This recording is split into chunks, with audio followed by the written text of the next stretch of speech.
is good.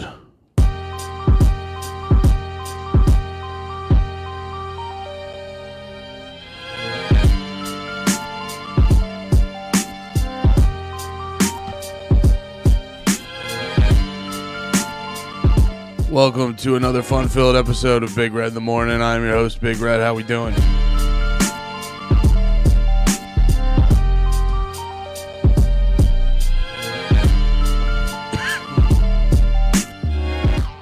Little bit of a late start. That's on me, boys. I apologize.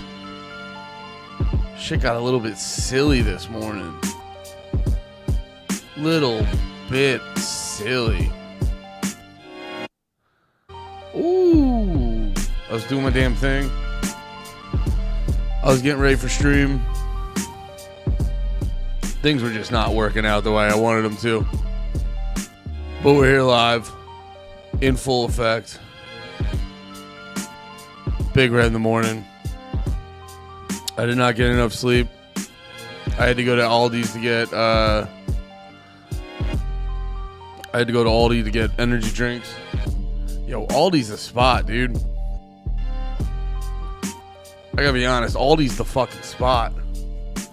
Full stop.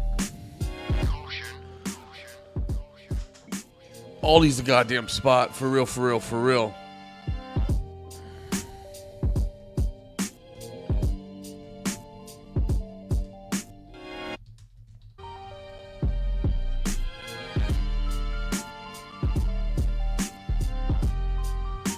Hell yeah. That's fun.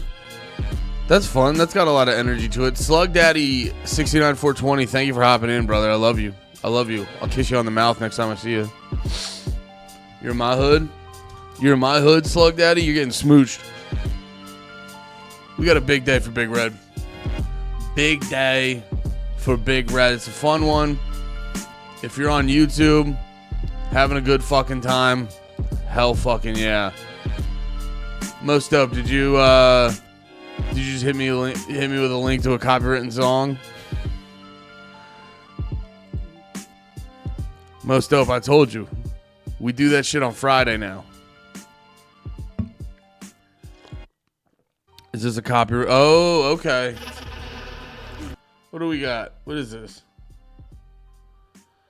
No shit. Is this new?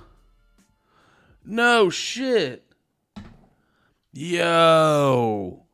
What the fuck? Yo. Let's look at this. Let's look at this. Most dope. What the hell? Got the Final Destination Bloodline. I didn't know there was a new Final Destination coming out. This fucking rips. Yeah, I've been having fun watching movie trailers and shit. I think I might try to implement that more. It'll be nice too because it breaks up the fucking talking politics and shit like that. Yo, good poll, Most Dope. I'm sorry. I'm sorry for ever doubting you, dude. That was rude of me. I'm sorry. I'm so sorry, Most Dope. Let's get into this shit.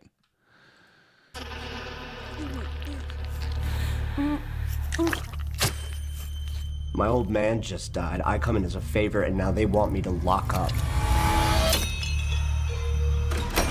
Hey, 5-star review, yeah? Like and subscribe and all the things.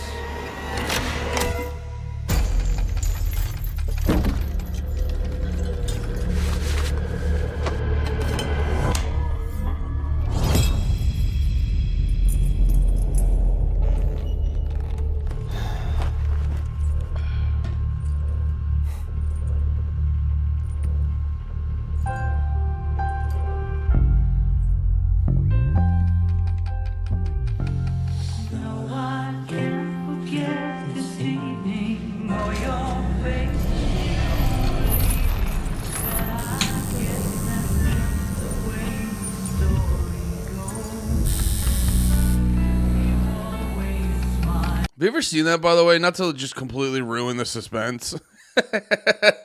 Have you ever seen like a tattoo up close like that? It's crazy looking.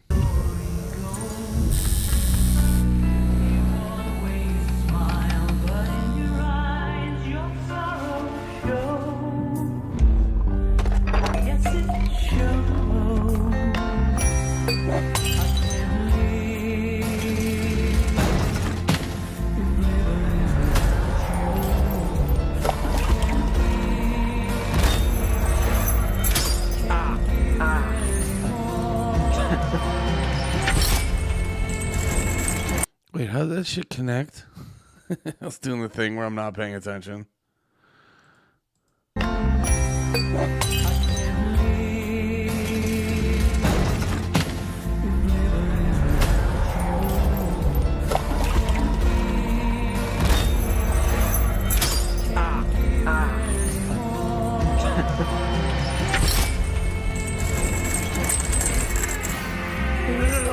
Oh, you gotta be kidding. Come on.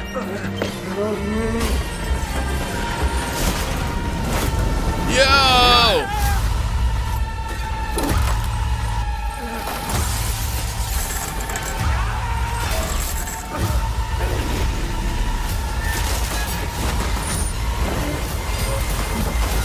Oh!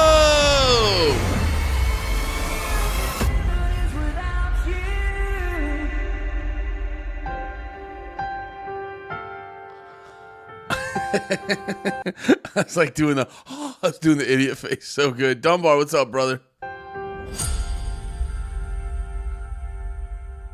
Yo.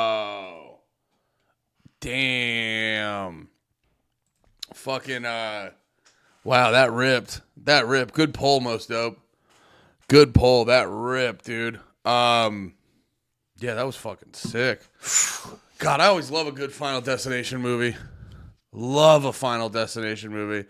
They were the shit. Like, there's literally, basically, if you're like 40 or younger, you are petrified to drive behind like big trucks carrying like fucking logs and shit because of Final Destination.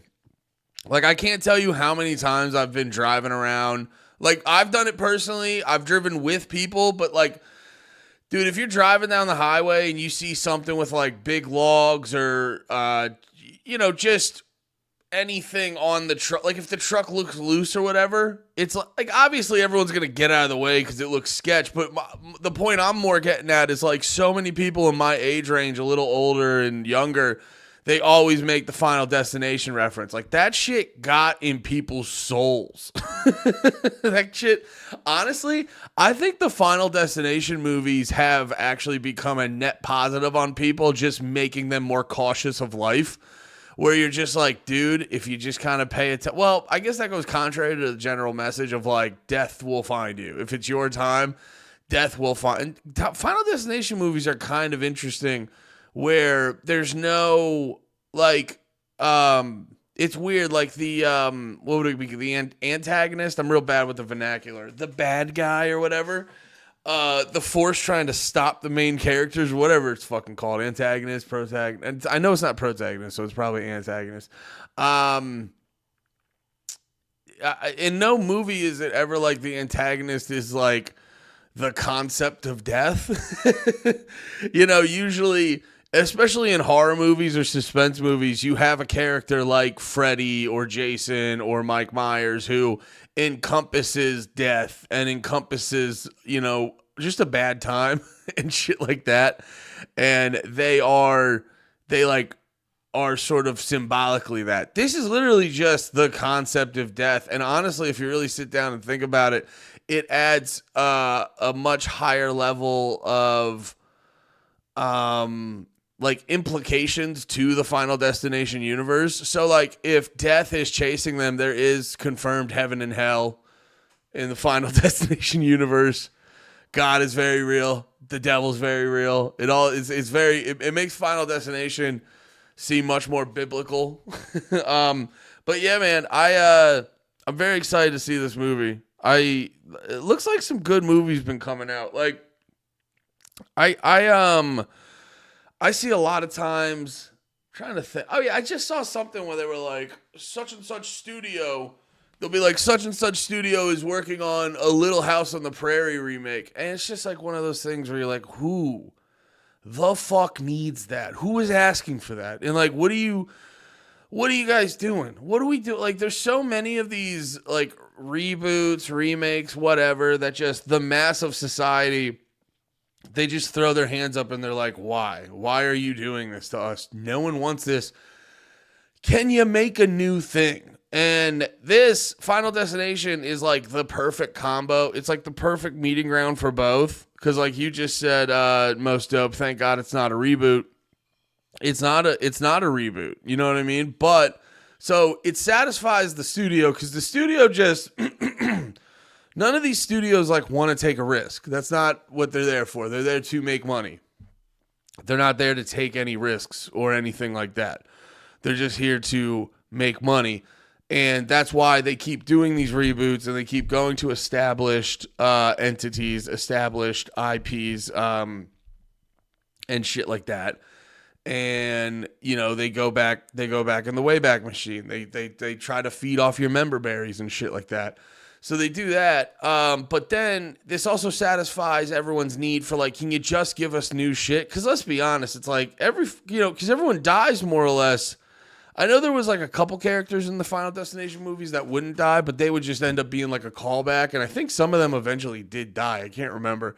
I'd have to watch them again. But like, for all intents and purposes, like the Final Destination movies are all standalone. They're all kind of their own thing. You don't need to see the first one. And most of the plots and shit are unique to each movie and shit. It's not, they're kind of all standalone things. So you get the satisfaction, the fan base gets the satisfaction, or just moviegoers in general get the satisfaction of getting a new movie. The studio gets the satisfaction of making of making something based off an established IP. Everyone's happy. It's honestly the perfect middle ground. And I think with a lot of these, that's why like horror movies, I guess you could call this a horror movie. It is bloody and all this other shit, but it's more about like how are they going to die? So I would honestly categorize them more as like thrillers than horror movies, just based off like what you want out of them going to see them and shit like that. But, you know, I think when it comes to horror movies and thrillers like this, they exist in a similar pocket, and it's why you can go like they made fucking like 10 Saws. They made way too many fucking Saws. And actually, you know, like the Need for Speed movies sit in a similar pocket. But like with this Final Destination, this is why they could just keep making movies. Like you could just crush a Final Destination every 5 years till the end of time and no one would be upset about it. Because it's just like, it's not necessarily about like, oh, what's the crazy plot? It's like, you don't need a crazy plot. You already have it established. You know, in like a slasher movie, the plot is, how do we stop the slasher? Like, oh, he's catching up. Like, you know, you kind of like, you have everyone's happy. You introduce the slasher. They wake him up or whatever. However it gets started. It starts there. And then they chase him. They're trying to get away from him. They're getting away from him, figuring it out, yada, yada, yada. At the end, it's like two people left, usually a boy and a girl. They fucking destroy him until the credits. And then you're like, oh, you didn't actually kill him. And you just rinse and repeat.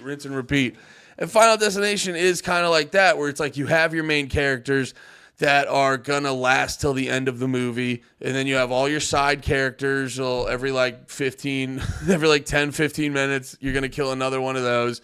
And then at the very end of the movie, your main characters are going to miss it. And the dude's probably going to die, but the girl's probably going to stay alive. And then we'll see her in the next movie. That's the thin connection from A to B. And it's a simple formula. Everyone kind of knows it, but it doesn't matter. You could just rip that over and over and over again, and people are gonna be fucking pumped. Not pissed, pumped. People are gonna be pumped. So you just rip that over and over again, and it's just good times upon good times. And like I said, you could space these movies out every like 5 years, and no one would be mad about it. You know, you would occasionally take like the real long break, cause I don't know what the break on this one would be. Excuse me. Because I think they did 4 or 5. Excuse me. I think they did 4 or 5 before they took like a real break. Yeah, they got to 5 in 11. Because yeah, it looks like they were doing every 3, almost on the nose. Wow, that's kind of smart actually. Now that I'm thinking about it, now that it's like brand new, because do them about every 3. You've taken, Like a 13-year. That's really funny too. Literally 13 years. I wonder if that was like intentional. That would be good in the promotion. Literally 13 years since the last blah blah blah. Thriller was this Michael Jackson. Yeah, dude. Bunch of kids getting taken out. It's Michael Jackson, brother. Yeah, I wonder if they'll introduce that into the marketing every fucking 13 years or some shit like that. What does it say here? In 2011, Tony Todd said that if Final Destination 5 was a success at the box office, then 2 sequels would be filmed back to back. On August 23, when sorry, I just get annoyed when you're like, like a fucking Canadian wrote this. On August 23rd, it's 23rd, you bitch. When asked whether he would be directing a sequel, Stephen Quayle elaborated, "Who knows? Never say never. I mean, it'll be up to the fans. We'll see how this one performs internationally, and if it makes as much money as the fourth one, I'm sure Warner Bros. Will want to make another one." In January 2019, a new installment was announced to be in development from Warner Brothers Pictures and New Line Cinema. Patrick Melton and Marcus Dunstan will write the script, with the plot described as a reimagining of the franchise. In August, Devon Sawa, that's so funny. Devon Sawa got the tables, expressed interest in returning to the franchise in the reboot. Of course you did. What else are you doing, Devon? It's so funny. Be like, call up Devon Sawa. Hey, Devon, are you interested in the movie? Doing another Final Destination, and he's just like, I think, trick question. Of course you fucking are, Devin. You dumbass. I mean, he's been doing stuff. Good for him. Punk's dead. Which one was that? Oh yeah, he popped back into the SLC Punk sequel, which was very bad. March 2020 was announced that the film, set in the same canon as the first 5 films, would be spit on my monitor. Would be focused on first responders, with series producer Craig Perry stating, "We're toying with having it take place in the world of first responders, EMT." Okay, blah blah blah blah blah. Whole bunch of stuff about the movie. Trailer looked sick. I like the energy of it. I think it's gonna be a good time. Sorry, I'm retarded. Is that what you're saying, Dunbar? Man, I mean, dude, if I had $1 for every time I said that to my wife, I would have so many fucking dollars. It would be a retarded amount of dollars I would have. How's everyone doing today? Welcome to another fun-filled episode of Big Red in the Morning. I'm your host, Big Red. It is the morning still for me, not for you East Coast pieces of shit. You fucking stupid East Coast fucks. No, I don't know why I'm getting so aggressive. It's not the morning for you. I did have a little bit of a delayed start today. I do apologize. It could not be avoided. It just happened. It is what it is. I do wholeheartedly apologize to you, beautiful, beautiful people. Okay, here we go. I'm getting so aggressive. Shut the fuck up, you idiot. No one wants to hear from you. But yeah, I do apologize. I am trying to start this every day, 10 a.m.-ish to 2 p.m.-ish, every day. Central time for the A-Man. Pretty excited to bake some bread today. Let's go, dude. Baking bread sounds fun. Baking bread sounds like one of those things you do where you're like, I did a thing, man. You know what I mean? It's not just like, I'm trying to think, like, there's a lot of things you could do during the day that, like, you'll finish a task, but it's already like a preset task. It's like if you got what are the different I forget what they're called, but it's where the company like puts the meal together for you and sends it to you and shit like that. I forget what those are called. I never ordered those because they would always be like, they would always have those commercials and they would be like, yeah, dude, it's actually pretty fucking cheap. And then you look into it and you're like, it's not even a little bit cheap. It's not even like kind of cheap. You'd occasionally get it where it'd be like, oh, the meals are normally whatever. It would factor out to like after shipping and handling, it would factor out to like the same fucking price. You know what I mean? It would factor out to the same thing. I forget what all those things were called, but it would be like, they send you all the ingredients and then you put it together and you're just like, ooh, I made chicken Alfredo tonight. And you're like, well, not really. Not really. You just followed directions. It's like if all the furniture out there, it's like, oh, look, I put this bookshelf together. It's like, well, you did, but you also just followed the directions in the fucking IKEA box. Or we're a Wayfair family. We're a Wayfair family. We like our kids trafficked through Wayfair. We're a Wayfair family over here. But I feel like baking your own bread is a much different thing. Baking your own bread is like, yo, you did a thing.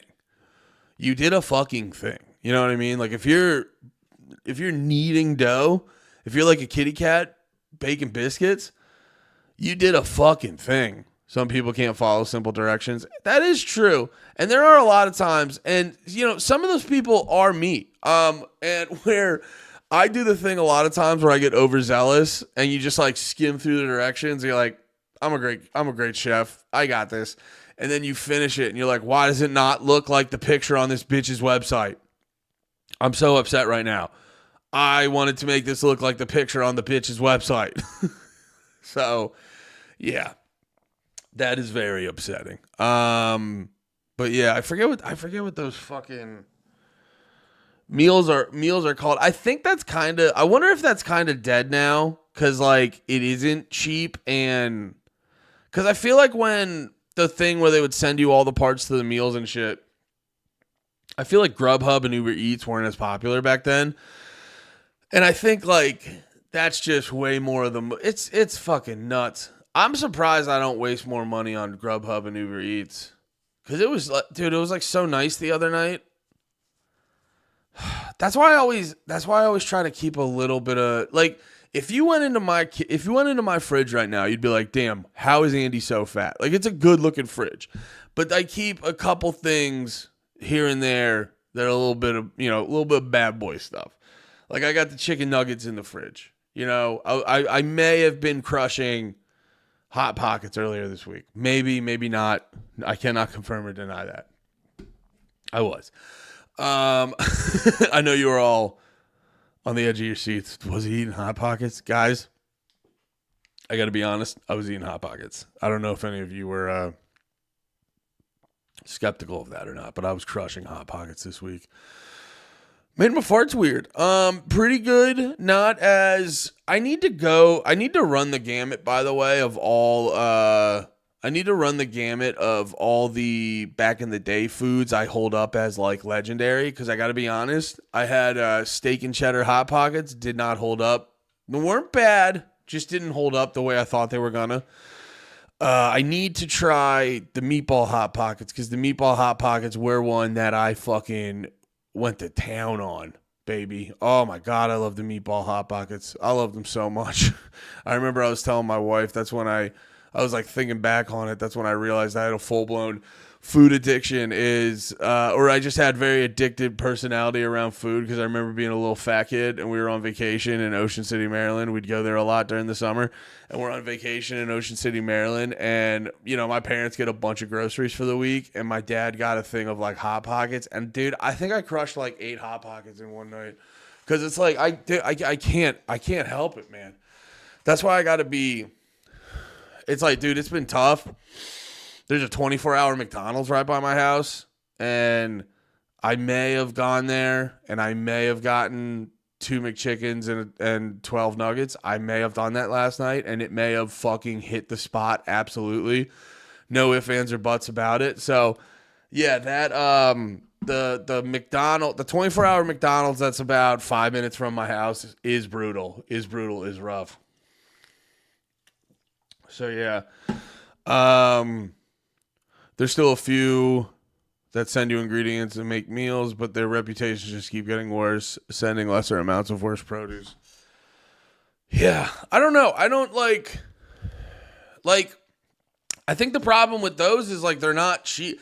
I get it if there was one for like they should make one of those for Asian cuisine because like every time I want to make something that's Asian, you always like look up the different ingredients and shit like that and all the spices and all the random. You're like, oh, I have none of these. So but then you end up buying like, you know, you end up buying these like big-ish, not like big, but like you buy an amount, you end up spending a shitload of money because you like, you know, there's no all these ingredients. There's like whole bottles, whole boxes and shit like that. So you end up spending a fuck ton of money. And then if you try to make half the time, I know for me, if I try to make the Asian shit at home, it always just comes out fine. So it's like you'd save a lot more money and a lot more time if you just go get pho or Chinese food or whatever the fuck. So I would enjoy one if they could send you small amounts of like different Asian seasonings and shit like that. That one would be nice. But I think when you have the product and it doesn't really, what am I trying to say? Like when you have a product like that and it's not like that much cheaper than just going to the grocery store, it's like, what's the point? You know, I think the people who would really get a lot out of that product are the people who like they're just very busy and they don't have enough. Well, but even now, like even now you could just pay someone on Instacart to get all your groceries. Yeah. I think those food delivery service companies are really getting like phased out. It's like, you know, the price point is just not good enough, I think, on those. Moldy Toad, how you doing, brother? Just bought 4 divorced dads, age of alimony trading cards. I really hope I get the house. Wait, what? Is that a real thing? Either way, that's hilarious. I was never a big Hot Pocket guy. Never had anything against them. They were just never a go-to. I was everything on those. I would crush Hot Pot. Like every type of over-processed, frozen, or in a box type of fucking thing like that. I mean, all the stuff's in a box. What am I saying? But any of that like over-processed food, I would body all of that. Like, dude, and love it. And to this day, I don't love it the same way. It's not the same how I love it. Because I think if I figure out, like, I've been actually, like, figuring out more of a portion control system. Because it's just like, dude, I'm getting older. And that stuff just doesn't hit the same. So, like, overeating just isn't fun anymore. I'm not fucking around. And you guys are like, we watch the podcast. This is about to be the most believable statement. But all jokes aside, I genuinely, like, would love... That's half the reason I'm kind of a fat guy. Not kind of. I am a fat guy. That's the reason... Sorry. I'm new to, like, just accepting I'm fat. I was always like, you guys watched on the pod for the longest time. I was like, I'm not fat. I'm a power lifter. And then I haven't worked out in over, like it's been almost a year since I've really like hit the gym or anything. So I'm just a fat guy now. And I'm not like bitching. I'm just saying. But yeah, but no, it's just like, dude, like I still love it. Like if you give me a Pop-Tart, I still love it. I just wish I could eat all these things in like a la carte, like when they just give you a little they give you a little thing, or if it's like ordering a multiple course sushi dinner where they just give you like one piece, you're like, oh, could I just get like one piece of Pop-Tart or maybe a corner of a Hot Pocket? Like I have to eat healthier or else I will feel like absolute dog. Like, dude, it was crazy. Like last night I had a steak and broccoli. Now, to be fair, I over-seasoned the broccoli with adobo and it was the saltiest shit ever. So the broccoli tasted good. It was just had the most sodium I've had in a while. So I had to ditch the broccoli. I'm going to try again. I got another steak. So I've been getting cheap steaks from Aldi. They're pretty fucking good. I'm trying to learn how to cook steaks. But I cooked the steak. It came out okay. It had a really good crust on it. Inside was a little too chewy. I'm going to figure it out. But I crushed the steak last night. I had some fucking broccoli with that. And I was just feeling good. And then when I get back, I'm eating acceptance is the first step, brother. Without a doubt, Dunbar. I meant booster packs, but yeah, they're real. The art looks sick. That sounds fucking awesome. Can you send me a link to those? I want to see what those divorced dad age of alimony cards look like. But yeah, no, yeah, and then I fucking, maybe had a couple beers, was feeling good, crushed some McDonald's because I was feeling hungry. Crushed some McDonald's and just woke up in the night with the craziest heartburn of my life. So that's like the thing is like that's like a big thing that's like I'm slowly working out these bad habits because I just can't. Like I can't do it. I just fucking can't do it anymore, guys. But they just hit you with such good deals. Cause I love overeating so much. It's so fun. It's so fun to just eat a shit ton of food. But now it's like when I eat a shit ton of food, like fuck, it happened the other night. We were watching the Royal Rumble. We were watching the Royal Rumble and we ordered some Mexican food and I got a burrito plate and then a quesadilla. So I got like the thing where they have like the two small burritos and they cover them with the sauce and the cheese and stuff. And then I got a quesadilla, and then I had a bunch of like rice and beans and stuff on the side. Housed both of those, and then like immediately started taking a nap. I slept through most of Cody and Kevin Owens' match. I slept through most of that. And I'm just like, dude, I guess it's what I mean. I'm doing these like I'm doing these like 20-year-old eating habits with this almost 35-year-old in a month. I'm doing it with this 35-year-old body and it's just like you can't keep doing that. So that's been my thing now where I'm slowly trying to segue out of where it's like, I don't know. And I talked about this on Panties, the episode that'll come out tomorrow. Where it was a funny moment where dude, I had like my own Bert Kreischer moment where where there's that clip of nodding off that Mexican heroin. Yeah, dude. Yeah. I was nodding off hard. It was a good fucking match, Moldy Toad. Yes, it was. It was really good. Lemaire was calling it cartoony because they pulled out the ladder. And I don't know. I'm not trying to like ever since the Big Blastoise episode, I'm trying real hard not to just get into autistic arguments anymore. So I was just kind of like, what? But I'm like, what's like that's one moment. One moment. The rest of it was like beating the absolute dog shit out of each other. Yeah, I don't think that spot was like that spot felt not planned out very well too, the way they executed it, but yeah, he said the match was silly and he only pointed to that one spot. And I was like, yeah, I should have given more pushback and just been like, brother, we got sidetracked because I was telling Nate about the WLC match on with Hornswoggle and whoever the tiny luchador was, where it was the WLC. I'm not going to show the video because of YouTube, because WWE's lame as hell.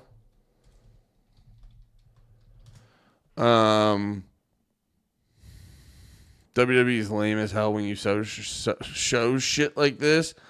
But yeah, they had the WLC match with like a short little ladder, and they had a little ref, and they had Hornswoggle, and they had where's the announce desk?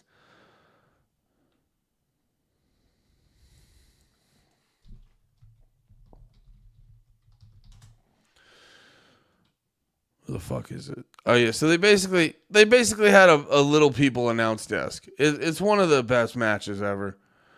They just had all little stuff. It was so fucking good. It was so funny. It went past comedy and just went right into art. It was so funny. I know Penta Zero, Meadow the best. Yeah. I was annoying the shit out of my wife during the Rumble. I don't even know what he says. I just do the fucking I just do the and then I say shit to my wife and she's just like, "Yep, that's what he's saying, sweetie. Good job." She's treating me like a fucking special needs kid. She's like, "That's what he's saying." But yeah, I'm like nodding off during the fucking thing. I forget I was going on a fucking thing. I forget what the fuck I was going on. Oh, we were talking on panties. That's right. That's right. I was having my own little Bert Kreischer moment on panties when we were recording on Monday. I was having my own little Bert Kreischer. Oh, zero. Medo. Okay. Mido? Okay. I'll remember that now. Thank you. Thank you. I'll make sure to remember that one now. Zero Medo. Mido or Medo, whatever it is. But yeah, no, it's like, don't get me wrong. I really want to, this is why I need to learn like portion control. Cause like, I don't know. And Nate made a joke about like, yeah, you sound like you're an alcoholic. And it's like, well, that's what, I probably am. I was literally doing like, it was coming off as like a line for line, that Burt clip, and I didn't realize. And I was like, but like the main point I was getting across is just, let's just accept reality. And I'm almost 35, so I don't know how much this is going to like fucking change. But like, I don't smoke weed. I don't do hard drugs. I don't do shrooms. I don't do acid. I don't do stuff like that. Like the shit I get my kicks out of are fucking the shit that I get my kicks out of the shit I get my kicks out. What am I trying to say? What am I trying to say right now? The shit, I got too many things swirling in my head. You guys got to help me. I fucked up the word grenade last night. I was like, Pat was making fun of me. It was so funny. I was describing Waco, like nailing it. Cause like Waco is one of my topics. I know a lot of stuff. I know a little bit about a lot of shit, but if you want to get me to like fucking have an argument, Waco is the one I really know. Like Waco, Ruby Ridge, and OKC. I can do work on those topics. Get your kicks from. Yeah. What was I saying? Why was I saying that? Fuck. Back it up. What the fuck was I talking about? Oh, that's right. That's right. Having fun with stuff. Because it's like, and also too, like, you gotta remember we live in a prison planet run by fucking pedophiles or no, we don't. YouTube, we don't. Oh no, TikTok got me on that. That's right. But also for YouTube, we don't. I'm kidding. I made a joke about saying the government was half pedophiles, and TikTok was like, "You're spreading misinformation," and I'm like, "I'm not the fucking news. I'm just a fucking fat Irish Italian guy talking shit on the internet." Yeah, but, no, it's just like, I get my kicks from, thank you, Dunbar. I get my kicks from like having a couple beers, eating some shitty food, and maybe after I've had a couple beers, ripping a few cigs. Cause I have come to terms, I do not like sober cigs. I shouldn't say I don't like them, but like,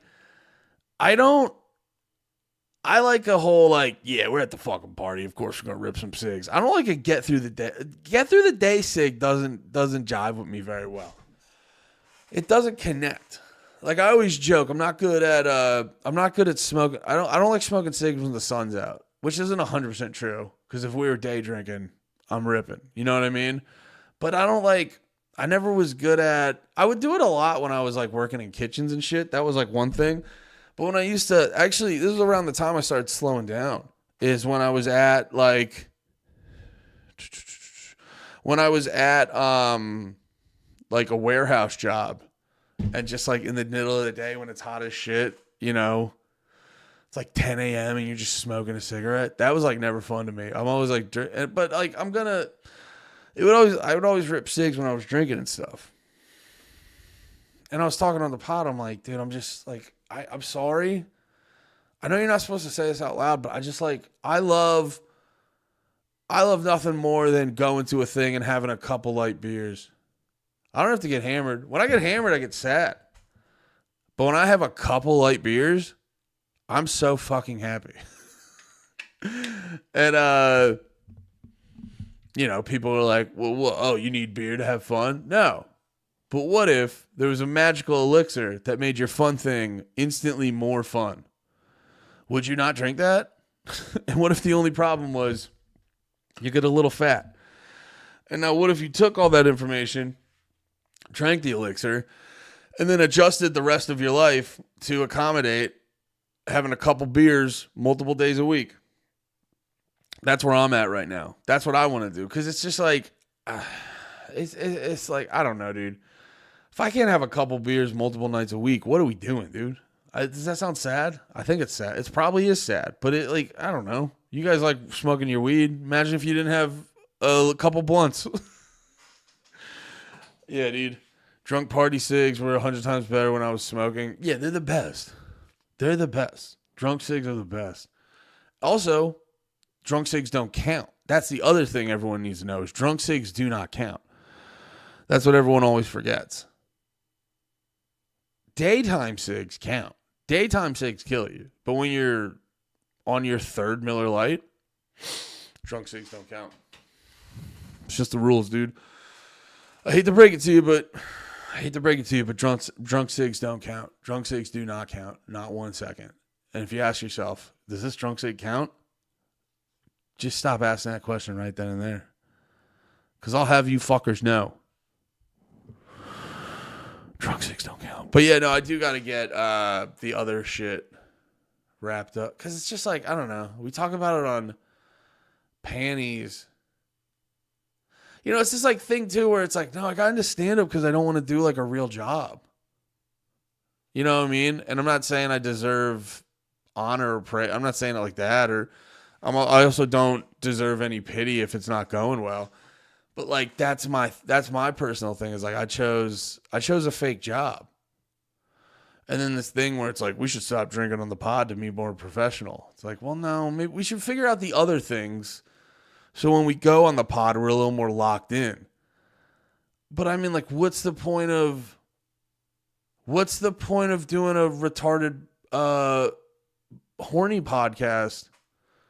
Like, what's the point of doing your retarded cum podcast with your black friends if you didn't have at least 2 16-ounce beers? What's the fucking point? What's the point of calling a podcast panties in the mouth if I'm gonna be professional about it? What are we doing? I could get a warehouse job. I could be manager in 5 years. I know I can do that. I don't want to do that. I want to drink 2 to 3 16-ounce beers with my stoner black friends at 1 p.m. on a Monday until I fucking die. I'm not going to be professional about that. That's psychotic. It's insane. That's crazy, dude. Oh, man. Anyway, what do we got on the docket? What do we got to talk about today? There's a bunch of stuff to talk about today. It's the date today, 2/5. Sorry, I'm just taking notes real quick. How's everyone doing? Anybody get their dick sucked? Anybody get their dick sucked? Hopefully you all got your dick sucked by a woman you love.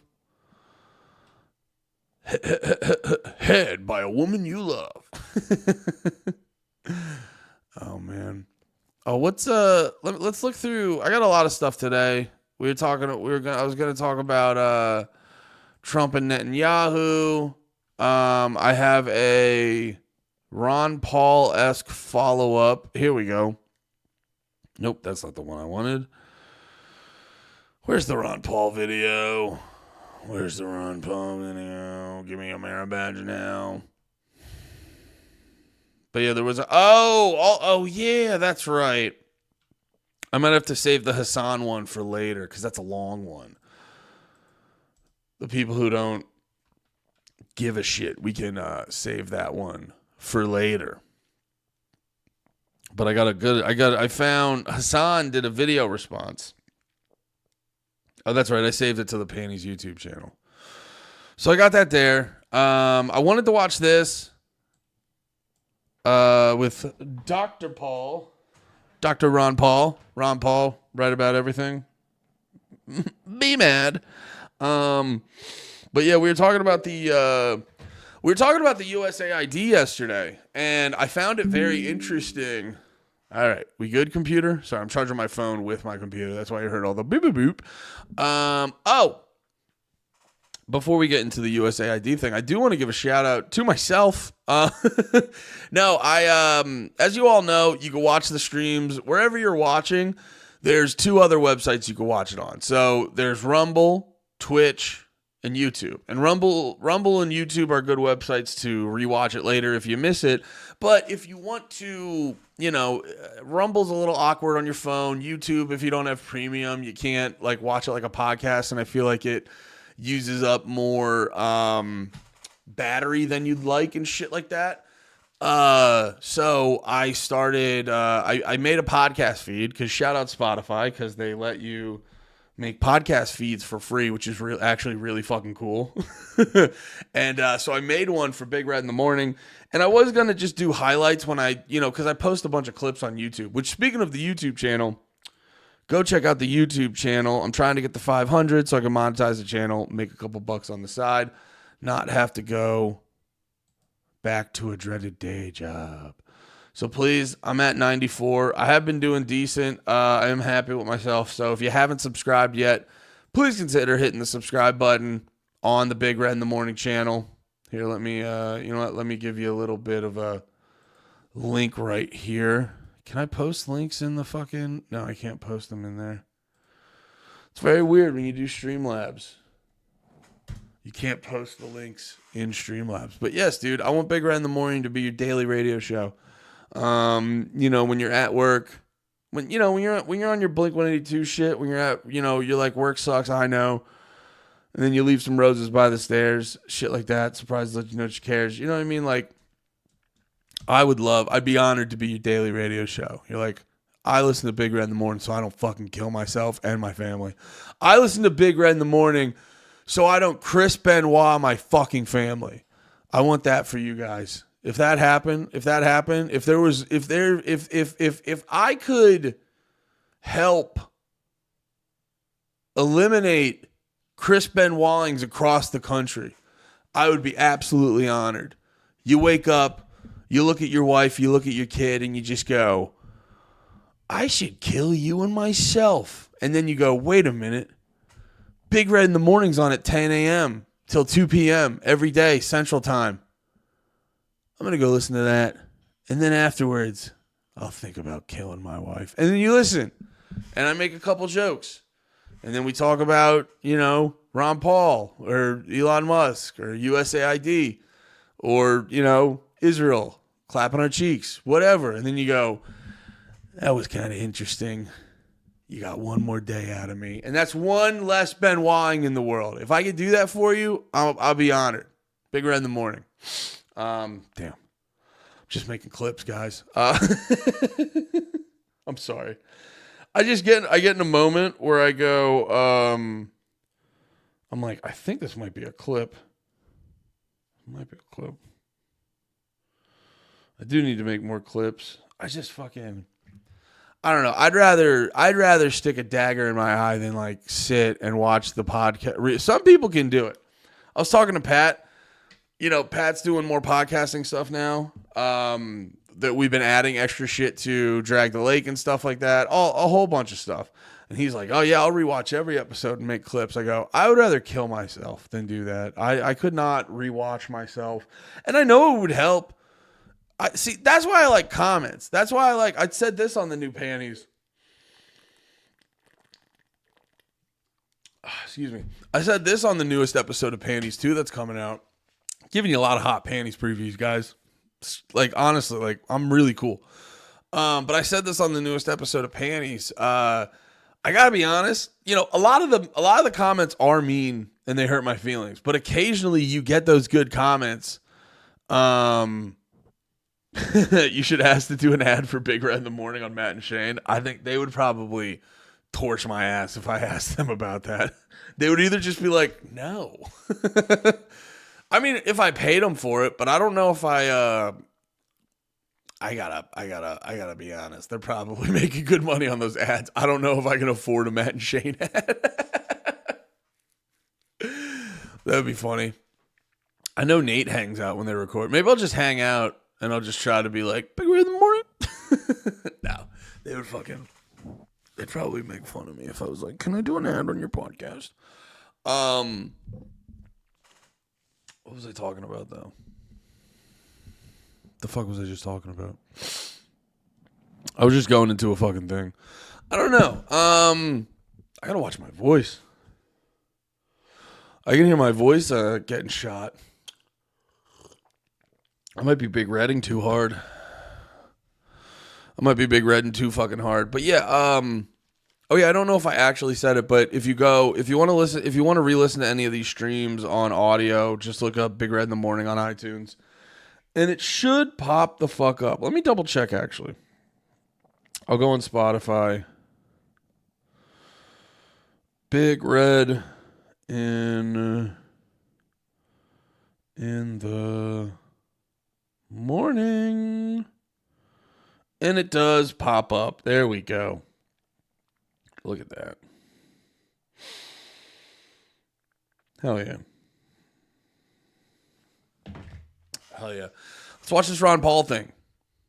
Because I was very curious about the USAID. Oh, that's what I was getting at earlier. I did a whole thing yesterday. I reposted it on the YouTube channel. If you guys here watching the stream ever want to rewatch anything on the Big Red in the Morning YouTube channel, I repost all the so many clips there. It's a good time there.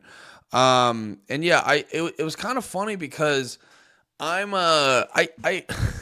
I'm very proud of myself because I feel like I gotta, when it comes to shit like this, when I'm talking about stuff like this, just, it's that thing where you're like, I don't really know anything, but I just, I've remembered a bunch of things, and you do here and there, you do a little, well, if it walks like a duck and quacks like a duck and, sucks your dick like a duck, that might be a duck. You know what I'm saying? Like if it's one of those deals. And I don't know a whole lot. Before yesterday, when we were talking about USAID and Elon Musk and Doge and everything like that, before I was talking about that, I honestly didn't know a whole bunch about USAID. And I was talking about it, and I was just coming from a place of just like, dude, I'm not really, there's so much shit going on in this country. There's so many things we need to fix. Planes keep falling out of the sky. Trains keep falling off the tracks. California burns down every other weekend. You know what I mean? Like, all this shit's going on. And then you just see all this stuff where they're being like, there's not enough trans black lawyers in Israel. And you're like, what? You know what I mean? It's like, see a bunch of like random shit like that.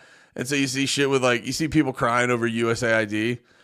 And they'll be like, well, how could we possibly just send $50 billion just away to wherever every year? And you're like, what? No, keep that here, dickhead. And then, so I was just coming from a place where I was like, I don't think we need to send all this foreign aid to a million fucking places. And also, the way that like you see Zelensky talking about Ukraine, and I guess we sent almost $177 billion to them. This is based off a tweet I saw the other day.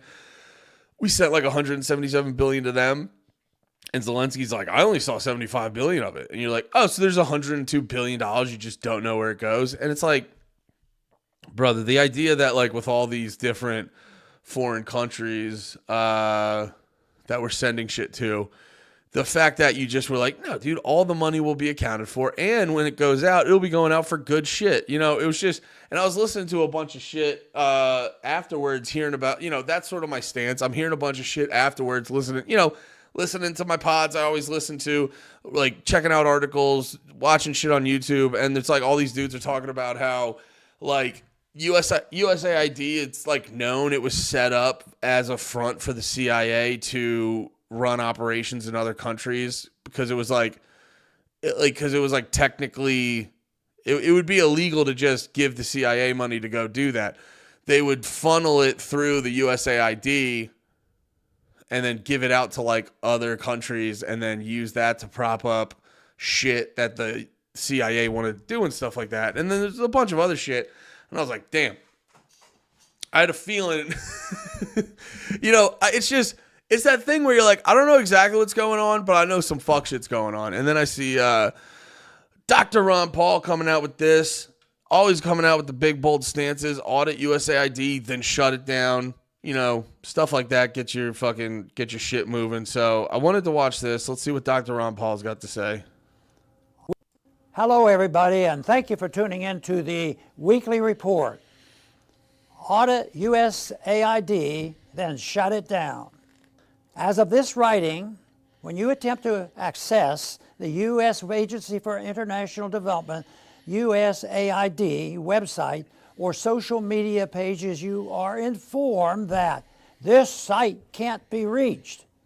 The media reports that the new Trump administration has not only frozen USAID activities, but may be planning on bringing it back under control of the U.S. State Department. Other reports, including statements by Elon Musk, suggest that it will be closed completely.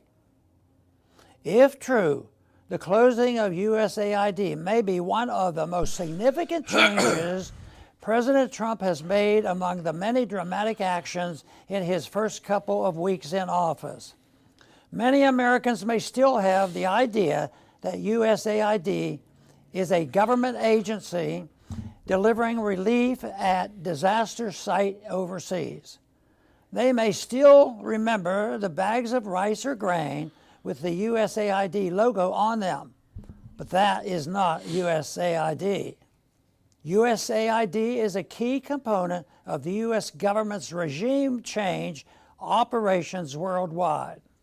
USAID spends billions of dollars every year propping up NGOs overseas that function as shadow governments, eating away at elected governments that the U.S. interventionists want to overthrow. Behind most U.S. foreign policy disasters overseas, you will see the fingerprints of USAID.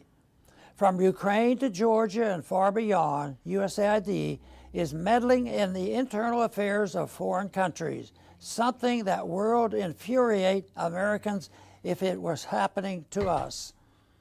When President Trump ordered a 90-day pause in USAID activities, we quickly learned just how pernicious the agency really is.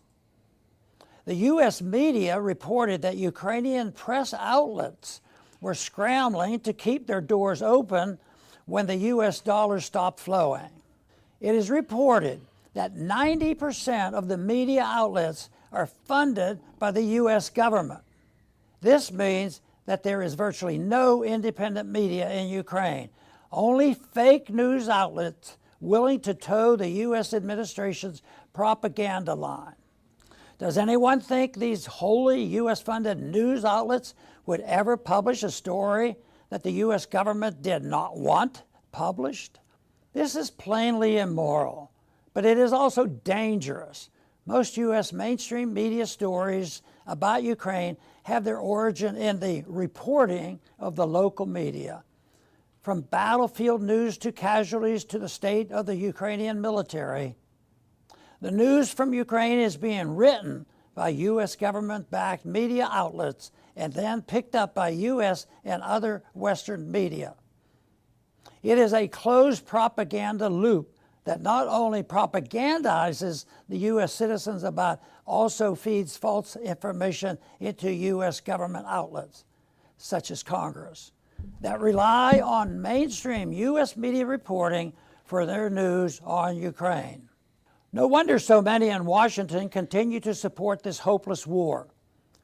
But USAID is not just the business of disinformation. Elon Musk recently reported a New York Post article on X reporting that USAID bundled $53 million to Echo Health Alliance to support gain-of-function research on coronavirus at. Oh yeah, I forgot about that. I remember hearing. I think Dave mentioned that on Part of the Problem, and I remember hearing other people say that too, where it was like, "Oh yeah, just by the way, this like USAID probably helped start COVID." By the way, it's like, oh my god, it's not just like it's funny too because when I was doing my stream yesterday, I was kind of just approaching it being like, yeah, dude, it's just like there's no. you all, even in, this is the funny thing about government. It's like, even in the most gracious interpretation, it's like, yeah, I get it. You're sending things to people and you're helping them out and you're sending grain and yada, yada, yada. But like, let's be honest, we should really worry about ourselves before we go try fixing every other country. And then it's like, well, no, like that's just the nice interpretation of it. The real version of it is like, oh, we fund regime changes and start COVID and all this other shit. You're like, Jesus fucking Christ. At the Wuhan lab, did USAID help fund COVID? Americans have a right to know. In natural catastrophe, I apologize. Allegedly. I don't think it's definite, but it's like pretty sure. Overseas, Americans have shown themselves to be extremely generous. Private volunteer assistance organizations can most effectively assist victims of disasters worldwide. USAID needs a full and transparent audit. Americans deserve to know exactly what is being done in their name. Then the agency needs to be shuttered completely and its employees sent home. That would go a long way toward making America great again. Thanks for listening. Thanks for talking, Dr. Paul. So yeah, that's a thing you got to remember. I understand there are a lot of things when they're like cutting these budgets and they're cutting these programs, like, because a lot of people, like, I think the one I saw a bunch of people talking about is, who was it? Thomas Massey, I think, put forth a bill to get rid of the Department of Education, or they did an executive, or I forget what the fuck it was, but there's a lot of movement on getting rid of the Department of Education, and people hear that, and because they've been trained to associate, like, government departments and laws and stuff like that. They associate that with like, well, we don't want a bad thing to happen. So, or we want, we don't want a bad thing to happen. So let's make a law saying you can't do that bad thing. Sorry, let me adjust my pants. Talking about the government.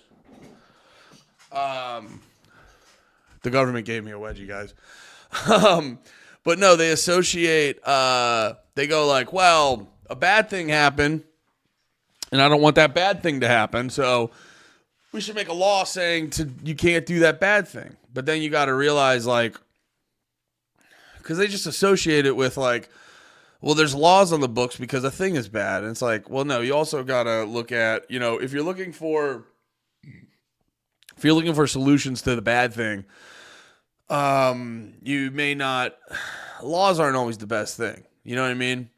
But people just associate a law with like, well, you make a law when you want to get rid of a bad thing. And vice versa. When you want to manage a good thing, you make a group for it. So, you see something like, well, there's foreign countries that don't have nice stuff. We should do USAID. And like you do that and you just assume it's for the good thing. And it's like, well, it's actually for regime changes and starting COVID and things like that. And it's like the same thing with the Department of Education, where, and I'll fully admit, like I've heard a million libertarians and people and like right wingers and shit talk about getting rid of it. And yeah, I'm I'm just blanketed for whatever makes the government smaller. I'm for that, but I'll be straight up, like I'm not going to sit here and be like, well, this is my strong, passionate opinions about it. I haven't taken the time to like look into that one. So keep that in mind while I'm saying all this. But just, I do know enough to know, like, if your argument back at that is like, well, I mean, what? You don't want kids to learn? And you're like, no. Also, what? We're in a generation where you've learned more via YouTube. Most of us have learned more about the world and useful life skills from YouTube videos. You know what I mean? Like, there's so many electronics in my house I wouldn't have been able to figure out if it wasn't for an Indian teenager making a YouTube video. And then just like documentaries from schizophrenic dudes, like, just there's so much I've learned. Like, if you take all the important things I've learned in life, there would be, if it was a pie chart of important things I've learned in life, the from YouTube part of it would be the biggest part of the fucking pie. You know what I mean? So it's like this whole, and like, I've also made the joke before, like, you know, you could send the kid to school for 1 year, teach him, or send a kid to school until he can learn to read proficiently, knows his times tables, and, you know, give him a little bit of history and writing. That's right. That was the other one. Reading, writing, and arithmetic. Send him for like 2 or 3 years to get that in his head. And then after that, like, you'll learn more useful life skills following a guy around at a pizza shop or at a car garage or at a mechanic shop or any place like that. Any like trade type place. A kid would learn more by just following a dude around for like 4 years than he does. Like, and I'm talking about useful life skills. He would learn more from following a dude around at a pizza shop than he would from sitting in a class till he was 18. You know what I mean? It's like this idea that the only way a kid can learn to be intelligent, productive member of society is through public schools is psychotic. Like, there's so many poor kids that can't read.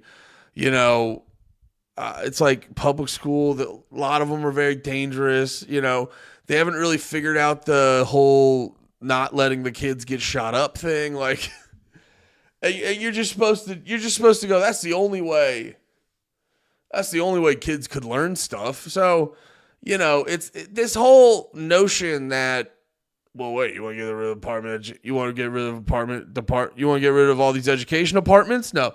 You want to get rid of the Department of Education? Well, you must not like kids to learn. It's just the, like, I don't know, man. I'm not trying to be a dick. It's just the most base level of thinking you could be doing on this subject. It's rough, dude. I'm sorry.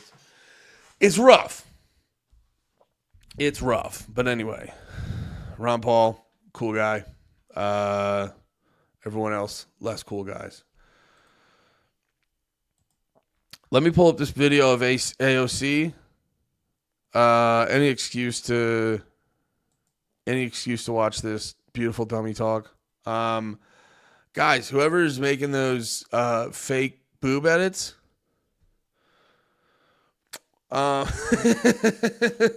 you just see them pop up. You're like, you know that's fake. You're like, I fucking know. I'm looking at this wishing for a different world.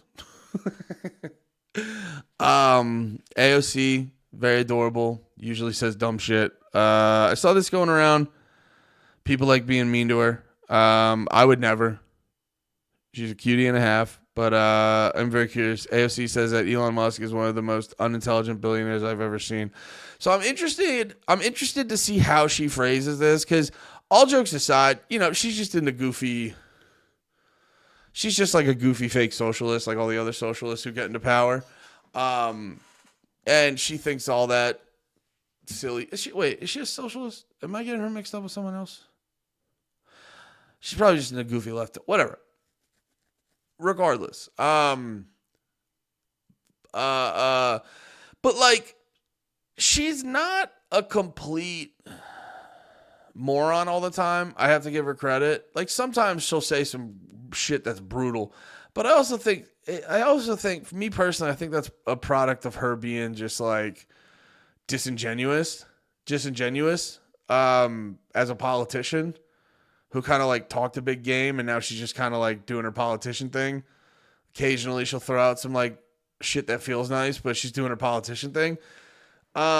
But yeah, and I saw this too, because I've also had like a similar opinion on it, and a lot of people are like torching her for this. And I do think like Elon Musk is an interesting kind of, he's an interesting kind of billionaire, because I think his problem is it's like, because I when we were talking about Elon on Panties, I remember I was like, yo, he's a fucking idiot, which I was kind of like caught up in the moment. And I was like, I kind of expressed myself a little unnuanced in that moment. I don't think Elon's an idiot, but I do think his ego gets in the way of the shit he's not good at. And I always bring up, like, the perfect example was Doge and the crypto stuff. Like, when I saw him promoting Doge the way he did, like, he would promote Doge as, like, a fun little thing. It was silly. Here's some memes, yada, yada, yada. And then when he was like, no, we're genuinely trying to implement this technology, if you understand crypto and why Bitcoin's good, because it's not just about like, ooh, getting rich and doing day trading bullshit. It's about Bitcoin being a hard asset that you can't manipulate. So it's like a really good reserve currency and shit like that. That's what a lot of people don't understand about what makes something sound money is the fact that like the way Bitcoin is structured, and we can get into that on a different time. But the way Bitcoin and the tech behind Bitcoin is structured, you can't manipulate the money supply. And if you can't manipulate the money supply, you've got a strong, sound currency that can help support a society. That's why Bitcoin rules. It's not, it's not about having a fun meme coin that just has like no limits on it. And you're like, ooh, this goes a little bit faster on transactions. It's like, well, it's not stable. So it's like, if it's a super unstable coin that only gets value based off its relevancy in pop culture, it's not, it doesn't matter how fucking fast transactions are. You're going to be fucked because the shit's not like, it has no stability to it. But like, and he's done that with like various other things. I venture to say he kind of did that with like the free speech, but I think that's more just like, I don't know. Like the freedom of speech stuff with him. Like, don't get me wrong, I'm very appreciative of what he did for Twitter. But just on a personal level, he'll be Mr. I'm freedom of... But I think this is more his ego. It like goes back to that fucking... Matt and Shane just had like a great fucking clip of it.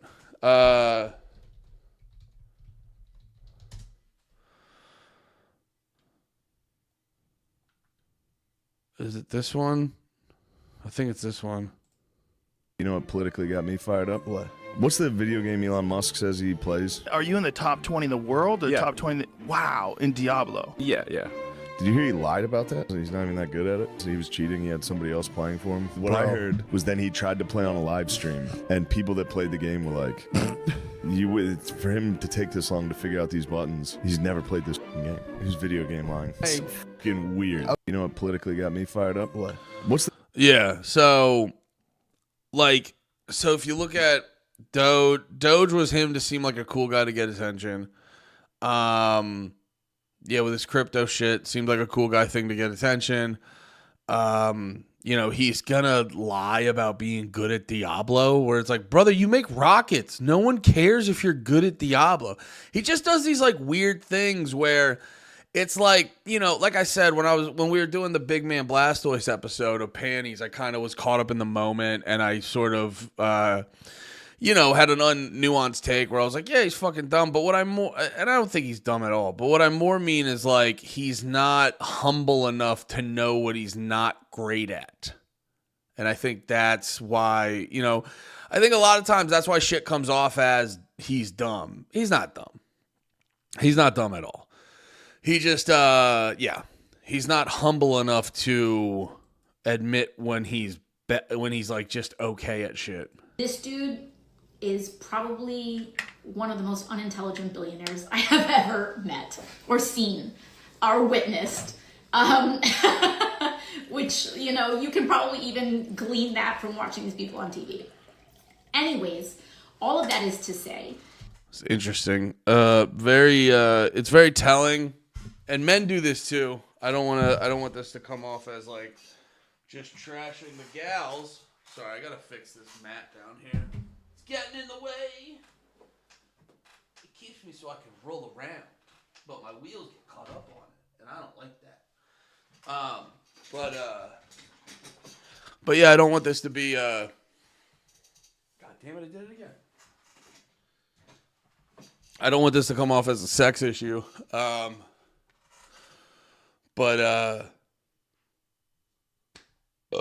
Anyway, I don't want this to come off as like a sex issue, because guys can do it too. Guys sort of hide it differently, but being a mean girl is not gender specific behavior. But her out of the gate hits him with a mean girl. She might as well have just called him fat. This dude is probably one of the most unintelligent billionaires I have ever met or seen or witnessed. Which, you know, you can probably even glean that from watching these people on TV. Anyways, all of that is to say is that they don't do their homework. Clearly, like, they're putting 19-year-olds in at the Treasury. This dude is not smart. And I mean, okay, that's really funny. Has not made like a real point. Like, remember when I was saying, like, I was sort of explaining my Elon Musk is dumb thing when I was correcting that. I was like, I immediately go into the crypto thing. It's like, not real. Been talking for 30 seconds has not really explained her point. Yeah, well, I guess the time limit, but like, she's just kind of throwing the time limits maybe, because I'm like, I've probably done that. To be fair about her with the time limit, I've probably done that. But no, just for all intents and purposes, it's like she's taking a good little bit to like even get to a fucking point. And I don't have high hopes for the next 36 seconds she will get to a hard point. And the danger in the lack of intelligence and the lack of expertise. Oh, and also too, the immediately the ageism shit. It's like, I get it, but like, okay.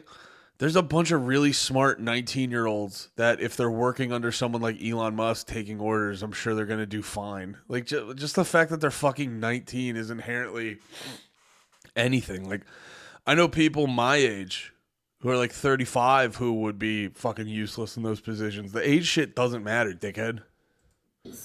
That I'm sorry to call you names. You're so pretty. Elon has. I mean, this guy is one of the most morally vacant, but also just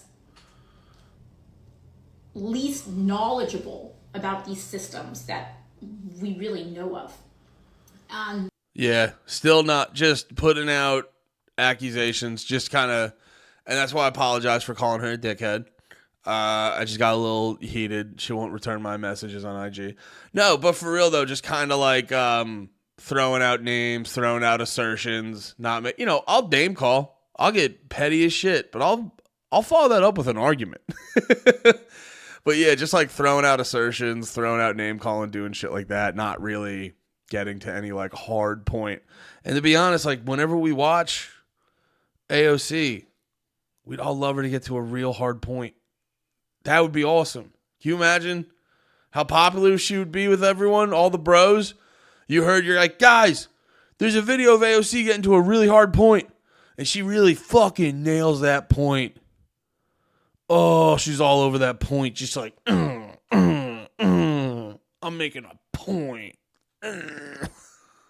Fuck. Oh, fuck. Oh, your argument's so detailed. Fuck. But the point is that... Ooh. Don't fucking do that. Don't make that face. Don't make that face, you bitch.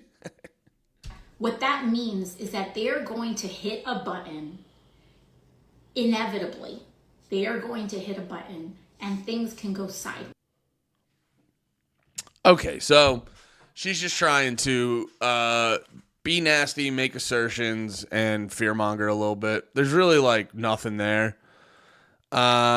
Which is very unfortunate. I know she got elected on being, like, for the people and stuff, and I said this yesterday in my when I was talking about Elon and USAID. Be very mindful of what gets these people worked up. Be very mindful. Haven't heard a lot from these people.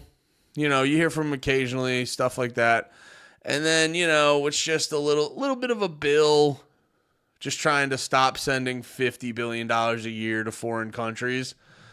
And boy, howdy, do a lot of our representatives start yapping. Like a decent amount. And, just all very interesting. Oh, okay. You know what I mean? Just start the character assassination when, fucking it's shit like that. It's like, all right. Noted, you beautiful beast. I don't know. Was that rough? I didn't mean... Was Beast bad? I don't know. She's pretty. Hell yeah, dude. Hell yeah, we're cooking, we're having a good time, having a great time, having a ball. I had a bunch of other stuff I wanted to get to.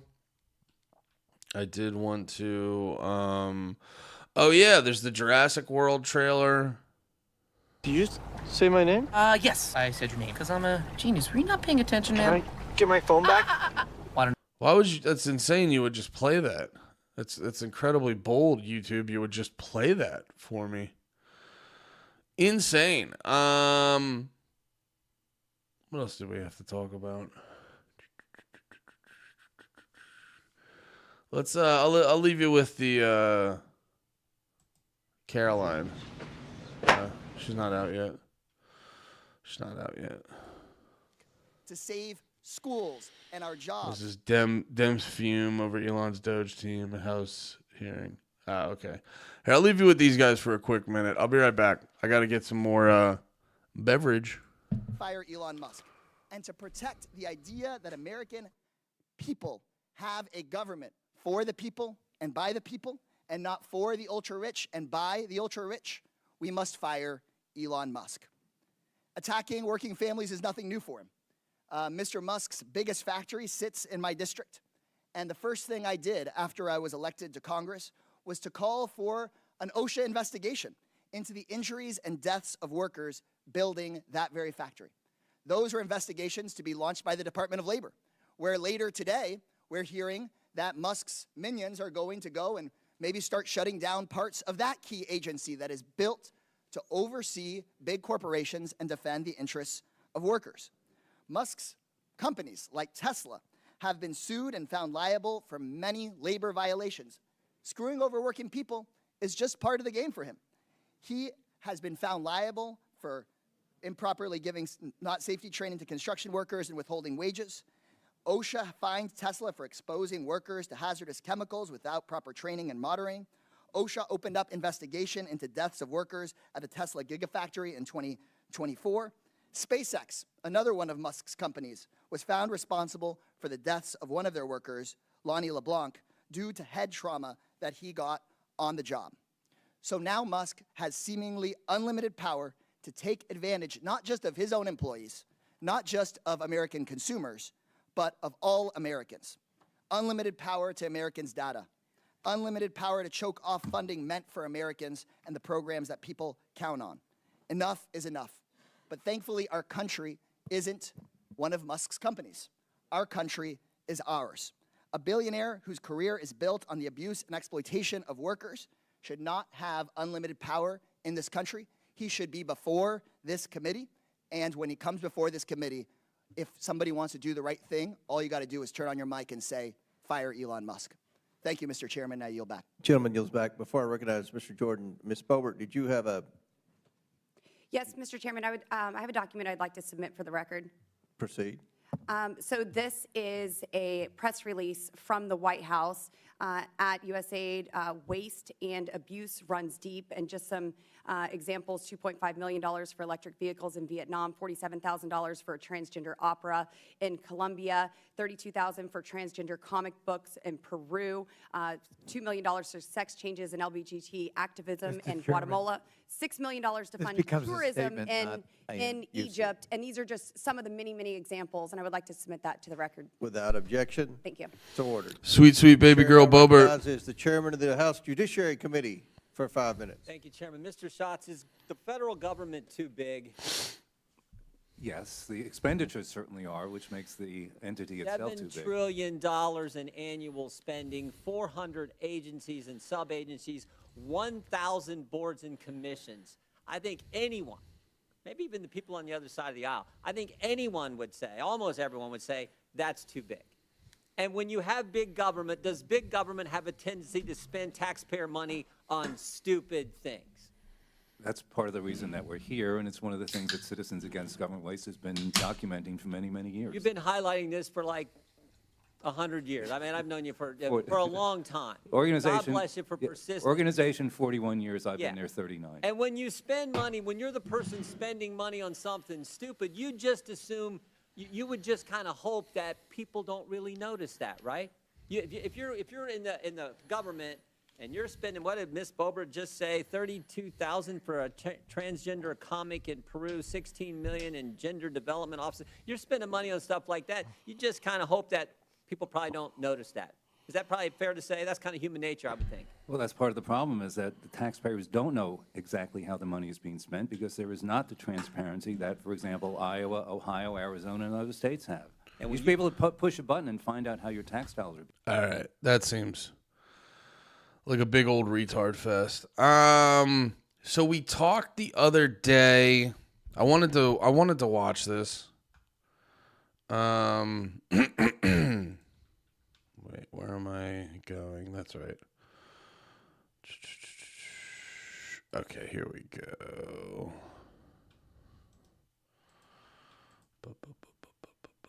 I hope everyone's having a great day. I hope everyone's dreams are coming true. Oh,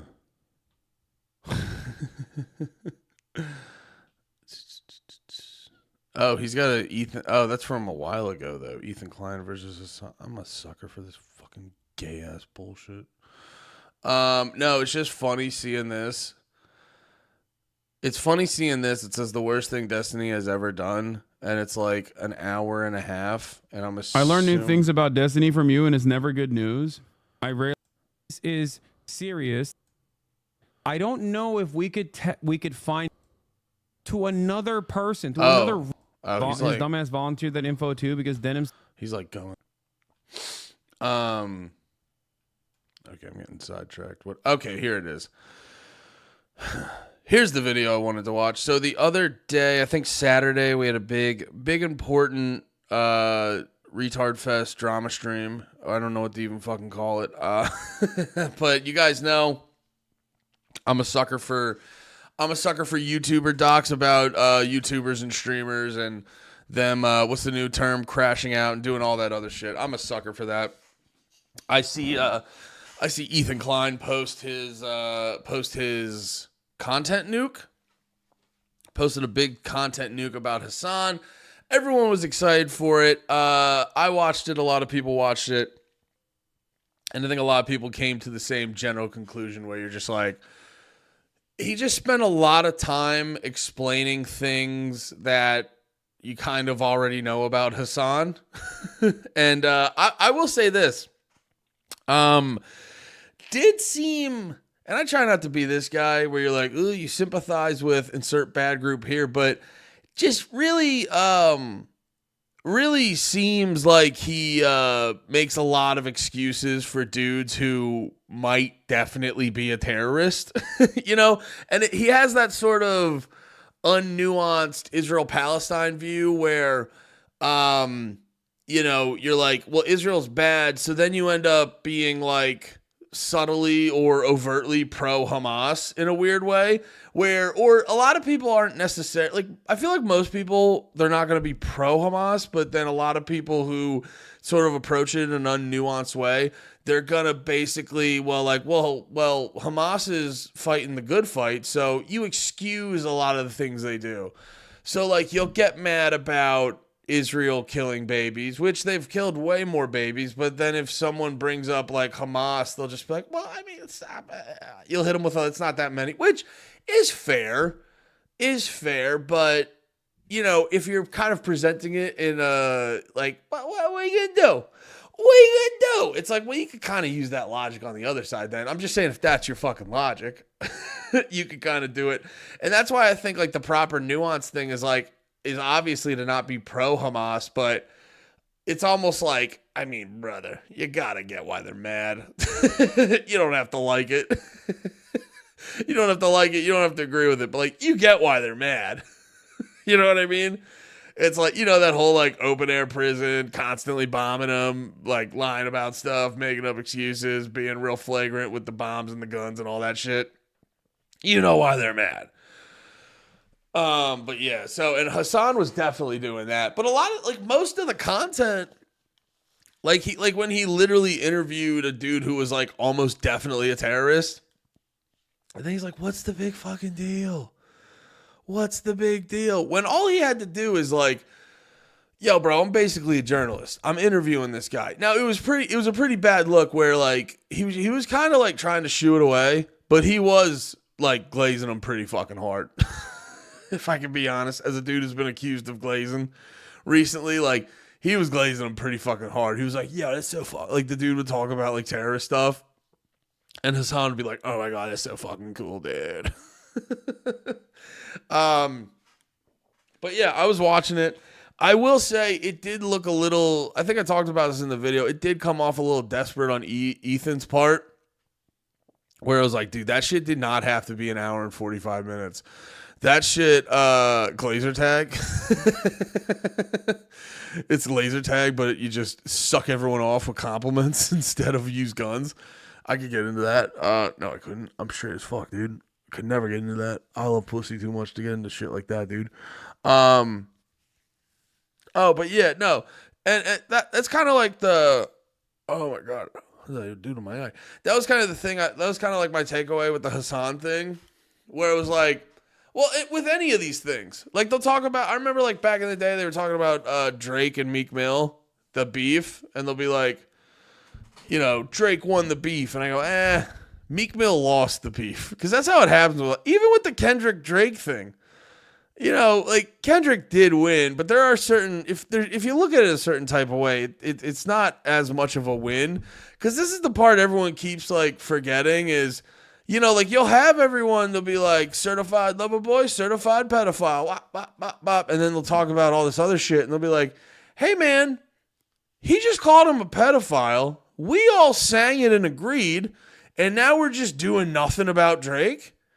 You're like, and then also too, Kendrick was sitting on those songs for a minute, waited till Drake made fun of him publicly, and then was like, I know you're a pedophile. You're like, why'd you wait to tell people that, dude?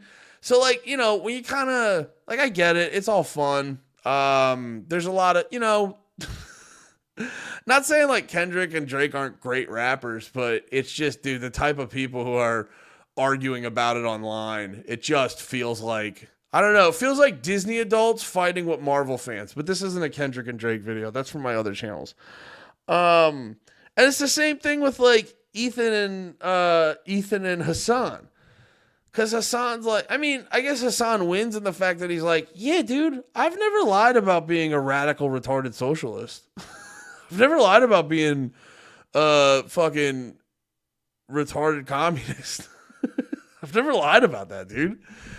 You know, and it's like people were saying like, oh, he got groomed and stuff like that, and he yeah, all this stuff. But it just made Ethan look very desperate, and it just didn't, you know, if you already liked Hasan, you still liked him. If you already like didn't like Hasan, you're like, yeah, I know. That's why you're saying I know all these things. That's why I don't like him, dude. And then you just made Ethan look fucking desperate. Like that video could have been a half hour tops, probably less. You know what I mean? It didn't have to go that deep.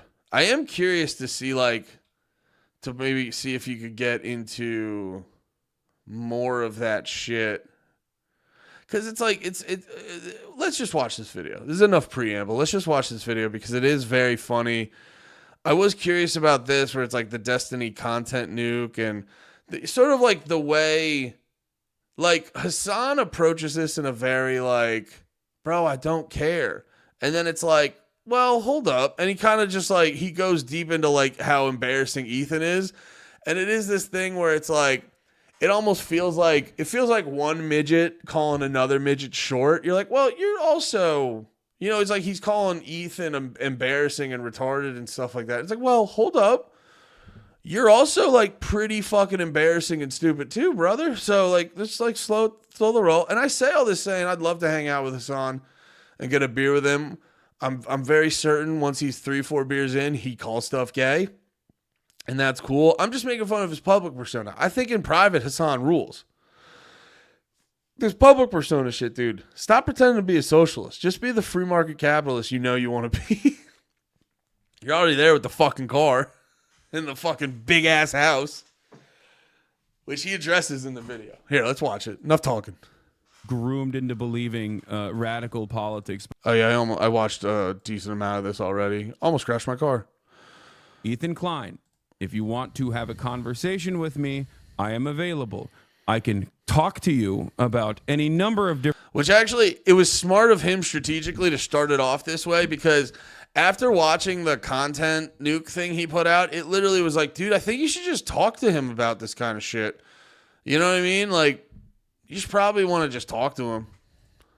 Different political disagreements that we have, except this time, I'm not going to be nice to you. I'm not going to treat you with kitty gloves. I'm going to talk to you in the same exact way that I would to an actual political content creator who was expressing your viewpoint about Israel. I'm going to talk to you in the same exact way that I would talk to them. So if you... So this energy is so funny. It's like, brother, Hasan, calm down a little bit, dude.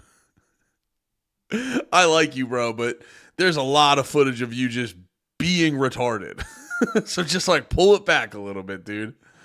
Pull it back. There's a lot of videos of you just not understanding shit. Like I gotta imagine, like I've definitely seen footage of you just like going full retard on economics, like, you know, certain things like that. I mean, like, dude, even the fucking like I said before, the video of him glazing the goddamn terrorist guy. It's like, brother. And then, and it is funny to like be like this guy who, and this is the energy throughout the video, to be like, I'm the adult political commentator. Also, and like, this is below me, and Ethan, you've got a baby brain, and you know, this is not, this is embarrassing. Like, he hammers on being embarrassing. It's like, brother, the stream you did right before this, you did the whole thing in a maid outfit. Like, let's maybe pull it back on who's embarrassing. think that I'm afraid of you. I think you and I both know that that's not the case. And so before I keep watching, I need to know, are you a communist? No, of course not. I love capitalism. I'm a liberal of the Democratic Party variety. He also, too, has to, like, chill with this kind of shit. Now, he makes mention it's like 5 a.m. in Japan, but here, like, what time is it? I'm streaming. It's 12:22 in Texas. What time is it in Japan?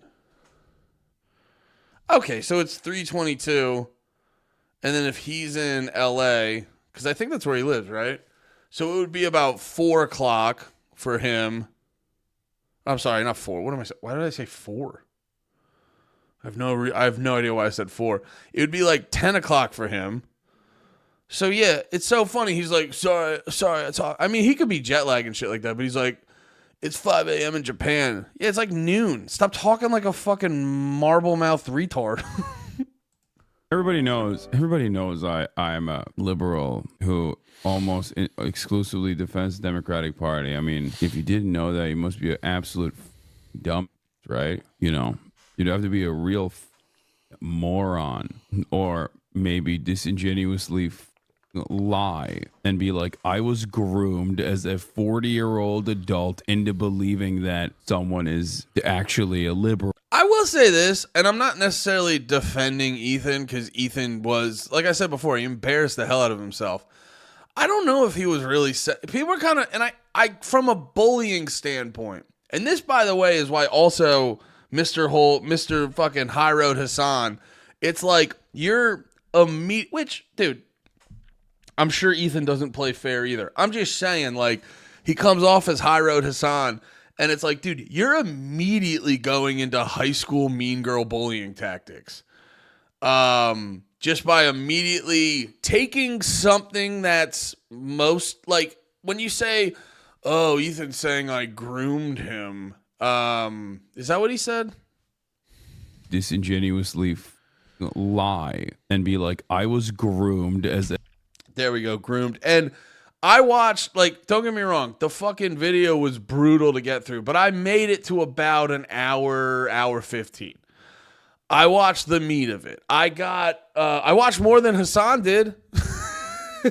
So there's that. I definitely watched more of the podcast than Hasan did. You'll find out.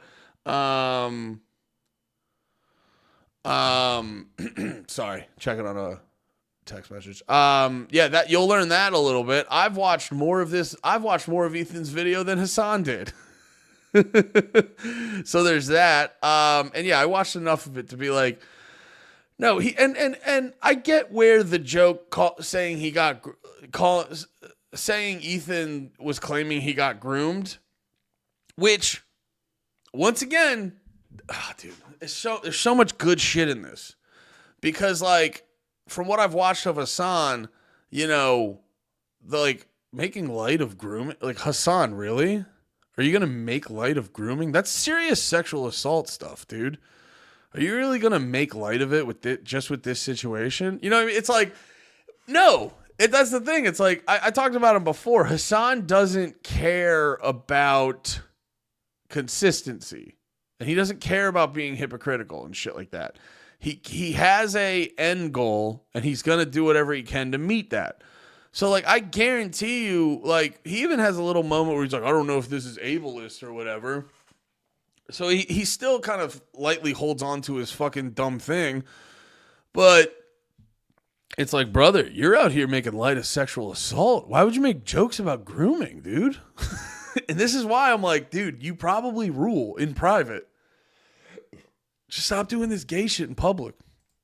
The 40-year-old adult. Oh yeah, but the whole grooming thing, that's right. Oh, and he's also doing a great bullying tactic because I saw it right there where he keeps saying he's like almost 50.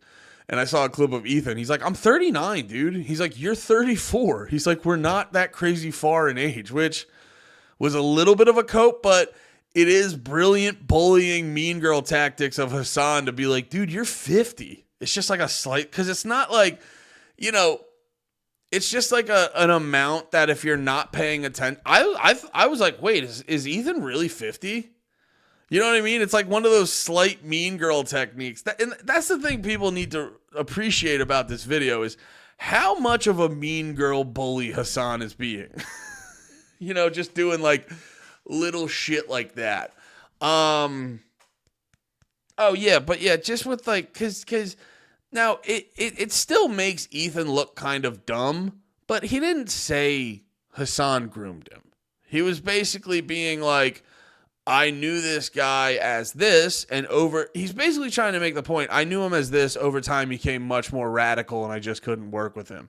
And then now something happened where he got his feelings hurt, so he's going to make a fucking 2-hour doc about how he's a fucking jerk and shit like that. But, once again, from a mean girl bully standpoint, brilliant tactics, Hasan. You're getting that bitch. Into believing that someone is actually a liberal when they hid that from me. They hid their true perspective from me. They groomed me into believing that they were a liberal. They'd have to be a real bird-brained moron, or maybe a disingenuous grifter, Oh, he does this a lot too. Now, I will give him props because he does make arguments against Ethan's points, but he does this a lot in the video, just overly condescending insults. Where it gets to a point where you're like, and I've noticed he does that a lot when people disagree with him. He tries to do like that shaming tactic rather, and like, don't get me wrong, there's footage of me where like people are being annoying, and like I've called this guy fucking retarded how many times, like, gay and retarded how many times in this video.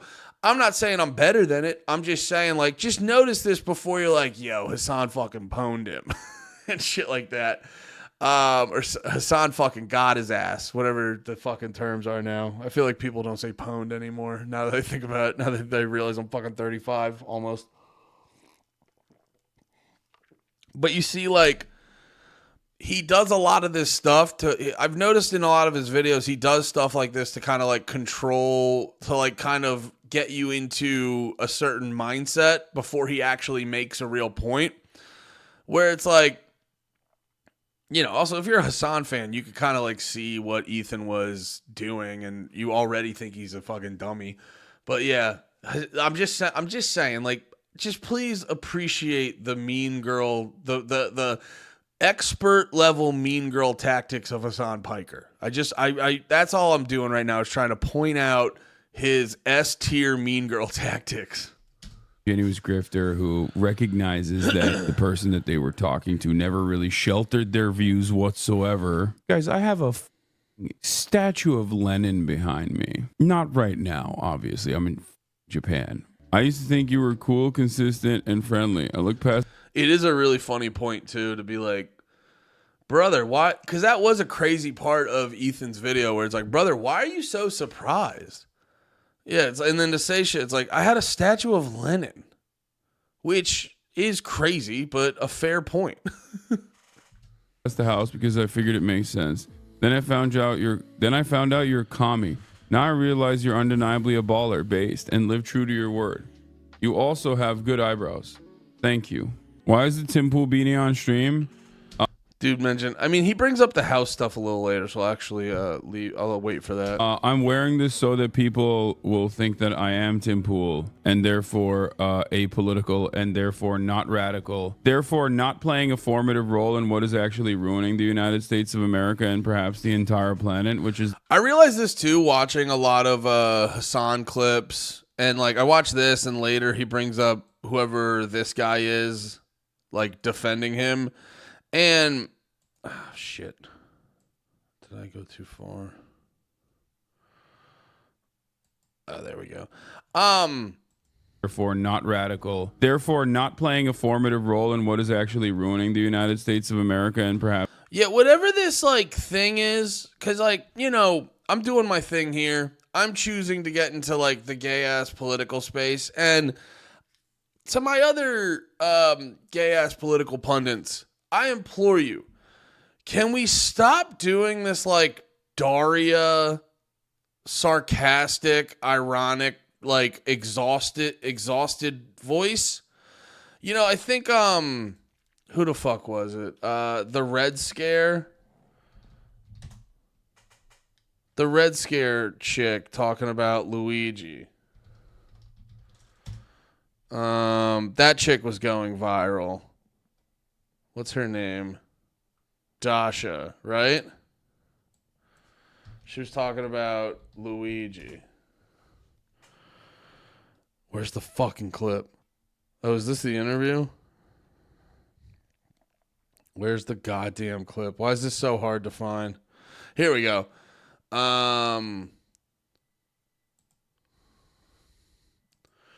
Yeah, I think you see, or actually, I think they're like ironic. I don't know a lot about them. I heard about them a while ago. I tried to listen to their podcast, and just the like, I don't know. It's just like, I don't even know how to fucking say it. Whatever that is, that like Brooklyn hipster, exhausted, annoyed by everything, irony in their voice. I'm like, why just go away?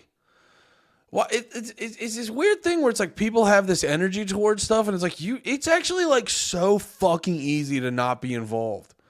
But I think those people are more like, no, I just want to be like the center of attention and someone who everyone gives a fuck about, because it feels nice when I go to a party and I realize everyone's looking at me. It's like they have that energy. I could be wrong, but it's like for real though, they have that energy. But yeah, this way of talking where like you're putting in like millennial irony into politics is so fucking exhausting. Me, who had a back injury and he wasn't cut out for the incel lifestyle. And so then he started experimenting with ayahuasca and like psychedelic drugs. And that's what drove him crazy. And then... The one-shot thesis? Yeah, exactly. He got one-shotted. I think it gives him like a popular and convenient motive to target like a healthcare CEO. I mean, I think he was in... Yeah, and it's like, I don't know, they're taking their weird like... I don't know what to fucking call it. Like, they're taking this like weird... Because like, I feel like... I don't know. It's also fascinating and mind-numbing at the same fucking time. But it's this like whole fucking thing where they're just adding like disconnected irony into politics. And I go, can we stop?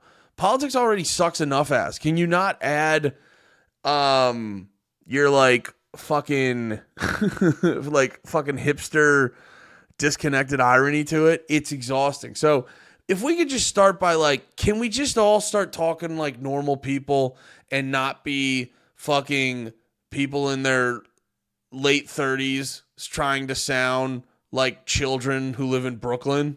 Can we stop doing that? Can we stop sounding like Bushwick children?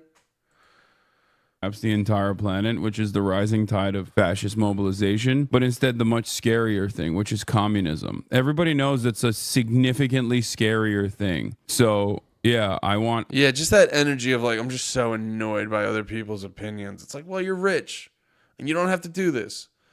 So like, stop then, idiot. You know what I mean? I'm just saying, it's like the fucking disconnected annoyance and apathy or whatever the fuck you want to call it. It's like, it's illogical. You're clearly doing this all for attention and you're pretending to be like, you love this and you're pretending to be like, oh, I just can't even. I want people to think I'm Tim Pool instead, which is the furthest you can be from communism, because that's significantly scarier than Donald Trump. I want everybody to understand, make no mistake, I'm a serious person who definitely understands things. Very smart, very intelligent. Definitely not a hack, failed, dumb comedian, in air quotes, still doing 2014 memes on the timeline. Well, I'm not on the timeline anymore. I'm actually too scared. See, and I love when he talks like that because he reveals how much of a fucking, like, he's a dork trying to act like a child. He's like, fucking 2014 memes on the timeline. You're like, dude, are you 19? You're fucking 35. Like, I'm just going to slowly add years to his age. But for real, dude, you're like 33. You're an adult. Stop talking like that, you fucking weirdo. Scared to be on the timeline, so I just fucking constantly whine about it from behind my Instagram stories, even though I'm a 50-year-old dude with like 3 children, and I spend most of my time online just crying most of it. Anyway, if I was one of those things, then obviously, yeah, I don't know. It feels I don't know. I might not have enough on-hand info in my head to make this, but it just, I'm really sensing a lot of pot calling the kettle black energy. It's like, dog, you sit behind a fucking chair 10 hours a day crying about politics. You know what I mean? Like, don't get me wrong, Ethan's more embarrassing in this exchange, but you're not far behind him. obviously that would be really scary. You know, I'd be really scared of the rising tide of socialism and communism in the United States of America. Ooh, terror. Big terror is what I would say. So that's why I'm looking like Tim Pool today, who surprisingly and completely unrelated to what I was saying. Oh my God, it's 5 a.m. out here, dude. I'm literally oblivious. I'm probably not even making sense right now. What did Tim Pool say recently? Oh, that's interesting. He said, come to the right side. Join the good side, Ethan, he said. Perhaps what I said was completely unrelated. Perhaps it was completely unrelated. Or perhaps if you're the type of person who thinks that like politics can only be consumed from the lens of slop tuber drama. This is also what annoys me by this shit, where it's like the constant I don't care energy. Like, bro, if you got your fucking feelings hurt, you got your feelings hurt. Like, don't get me wrong, Ethan did not clap your cheeks. But if you're like annoyed, like, we need to create this thing where it's like, you know, it's this whole thing where he's like, I don't care, but I did make a 40-minute video about it. You know, you're like, bro, it's okay to care. It's okay to care that your friend of many years, your former friend, who you seem to be good friends with for a while and did a lot of shit with, it's fine if you're mad that he made an almost 2-hour hit piece on you. That would annoy the shit out of me. You know, it's because, like, I get it too. You don't want to come out and spaz online. That's not like a good look. But you can also address it and to be like, you know, you don't have to do this continual fake like energy of like, whatever, dude. I don't know. That shit annoys me. Cultivated by people who have no political understanding, no political reading whatsoever, no interest, no ideological leanings whatsoever, and are just like dumb who are stupid enough to regurgitate Reddit posts that have no research backing them whatsoever, oftentimes coming from a sex pest's very own community, then you are a deeply and pathetically. Oh yeah, he does this too. This is another good. I've noticed a lot of times, because you know me, I'm not afraid to argue. I don't love it all the time, but I'm not afraid to argue. And I've noticed that people do this to me a lot of times. When you argue with them and they're like, the points they're making, you don't want to like tend with the points. So you find something about them to basically be as dismissive as humanly possible. And it's like, I don't know exactly the relationship with Destiny Ethan has. I think he's talking about Destiny, or maybe, but regardless, he's just finding all these like little things that he did to just be very dismissive. You know what I mean? To be like, oh, you don't actually have real opinions. You're just regurgitating. Like, and once again, not even, because Ethan was making very dumb points, but it is funny to be like, no, maybe he just read shit online and goes, oh, I agree with that. Oh, I don't agree with that. Oh, but like, whenever people do this, they never like tend to the actual points. That's just like character assassination. And they take the agency from you and they're like, you don't actually think those things. You just got tricked by the alt-right pipeline over there. Unserious person, and therefore you probably should go and, I don't know, watch the sunset or something. They're going to clip this and misrepresent the tiredness and depressed in the content Chernobyl disaster. Dude, his bothered energy is driving me crazy, to be honest, because it's like, dude, you're not, I've said it already, but like, you're not that. It's like the gap between how lame Ethan and you are is not a crazy big gap. So like, slow your roll, cowboy. Yeah, well, good luck to them. It's 5 a.m. out here. Yeah, I personally think that everyone deserves human rights. Controversial opinion. I personally think everyone deserves dignity. Everyone deserves human rights. Everyone deserves health care. That's another, you know what? I'm noticing a lot more of this shit now, just like sitting down listening to it. And that's another like brilliant strategy dudes like him use, where he's like, well, I'm just one of those silly guys who think people deserve human rights, which is always just like a lazy response to the people who go like, because people will say like water's a human right. And you go like, well, what does that mean exactly? Because, like, they got to get the water somehow. I want everyone to get cheap drinking water. Like, I think that's very important. And as a society, we should try our best to get everyone clean drinking water and cheap healthcare and all the other things they say are human rights. But you're like, you understand there's a person who has to do a job to get you that water. So, like, if you're saying water is a human right, are you saying their labor is owed to you? You know what I mean? It's like, I think that's a clear argument that a lot of people make, that a lot of people like him just kind of like, they don't want to think about the point. And it's the same thing with healthcare. It's like, that's why I like free markets. That's why I like deregulation and shit. I think that will lead to cheaper, better healthcare. And that's but like, you're not owed someone's service to give you healthcare. So how does that make it a right? And I think that's a fair. It's weird that people can't get. It's weird that a lot of people can't fully comprehend that. It's like, you know, there's a process to get that service to you. It's a service at the end of the day. It is. Like, I don't know what to tell you. It is. You know, sometimes. Okay, listen. Sometimes you really like a apartheid state. Sometimes you really feel some type of way about an apartheid state, and in defense of said apartheid state, you crash out extensively, so much so that you lose a significant percentage of your own audience, because they're all like, what the are you saying, dude? There are children being mutilated every day with American tax dollars for 15 months, 16 months. And at the end of that extended crash out, as you've become mentally unwell, you put together the video of all time. People will be like, oh, dude, what do you mean? You can have political disagreements. You can have political disagreements with your friends. It's fine. It's like, it's crazy. Political disagreements aside, like an extended year-long slow burn crash out. Spectacular. Ta-Nehisi Coates was one of the biggest confirmations for me that you are right. Yeah, I mean, but I have Ta-Nehisi Coates and Bernie Sanders, you know, AOC. And then but Ethan has caffeine. Is that his flex?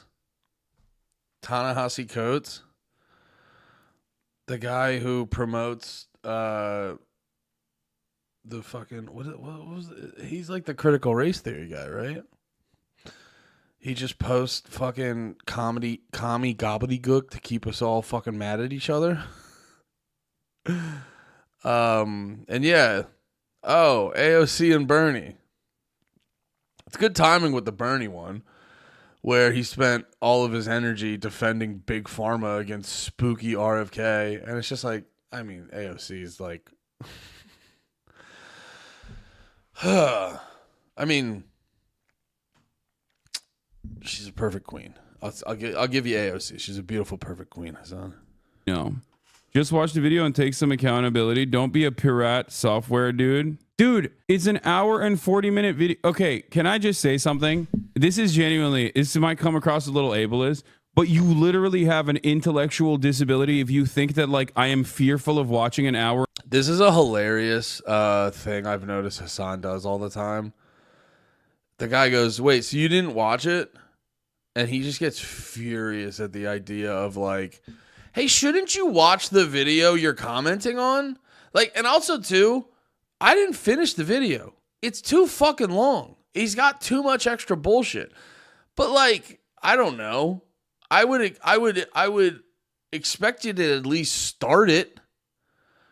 If he came on here and was like, yeah, I started watching it, and then after an hour, I'm just like, is it just going to be, or if he was like, after 20, 30 minutes, I go, is it just going to be clips of things I believe? Because that's kind of like what the video was. It was like, it was just a video of Hasan. It was clips from his fucking stream saying things he believes, and most of us already know he believes. And then Ethan going like, what? You know what I mean? But like, yeah, like, it kind of discredits all the declarative statements you're making about the video and shit. So it's like, yeah, it's actually not, but this is what he does. You suggest a logical thing. You suggest a logical thing where it's like, oh, did you watch the video you're commenting on? And he's like, are you the dumbest person I've ever fucking met in my entire life? And he just tries to like bully you and shit. He's a mean girl. Hasan is a mean girl. And 40-minute video made by a dude who literally thought Roe v. Wade was the gay one. Roe versus what? Is that the gay one? No, that's Roe like when every single child or someone with an actual child brain, a person. Can I say this too? As a guy who, I mean, I've put out, as a guy who fucks, no. I mean, like, dude, just this week, or if you just count the streams I've done the past couple days, I mean, like, yeah, yesterday was almost 4 hours. When I talked about these idiots on Saturday, it was like almost 4 hours.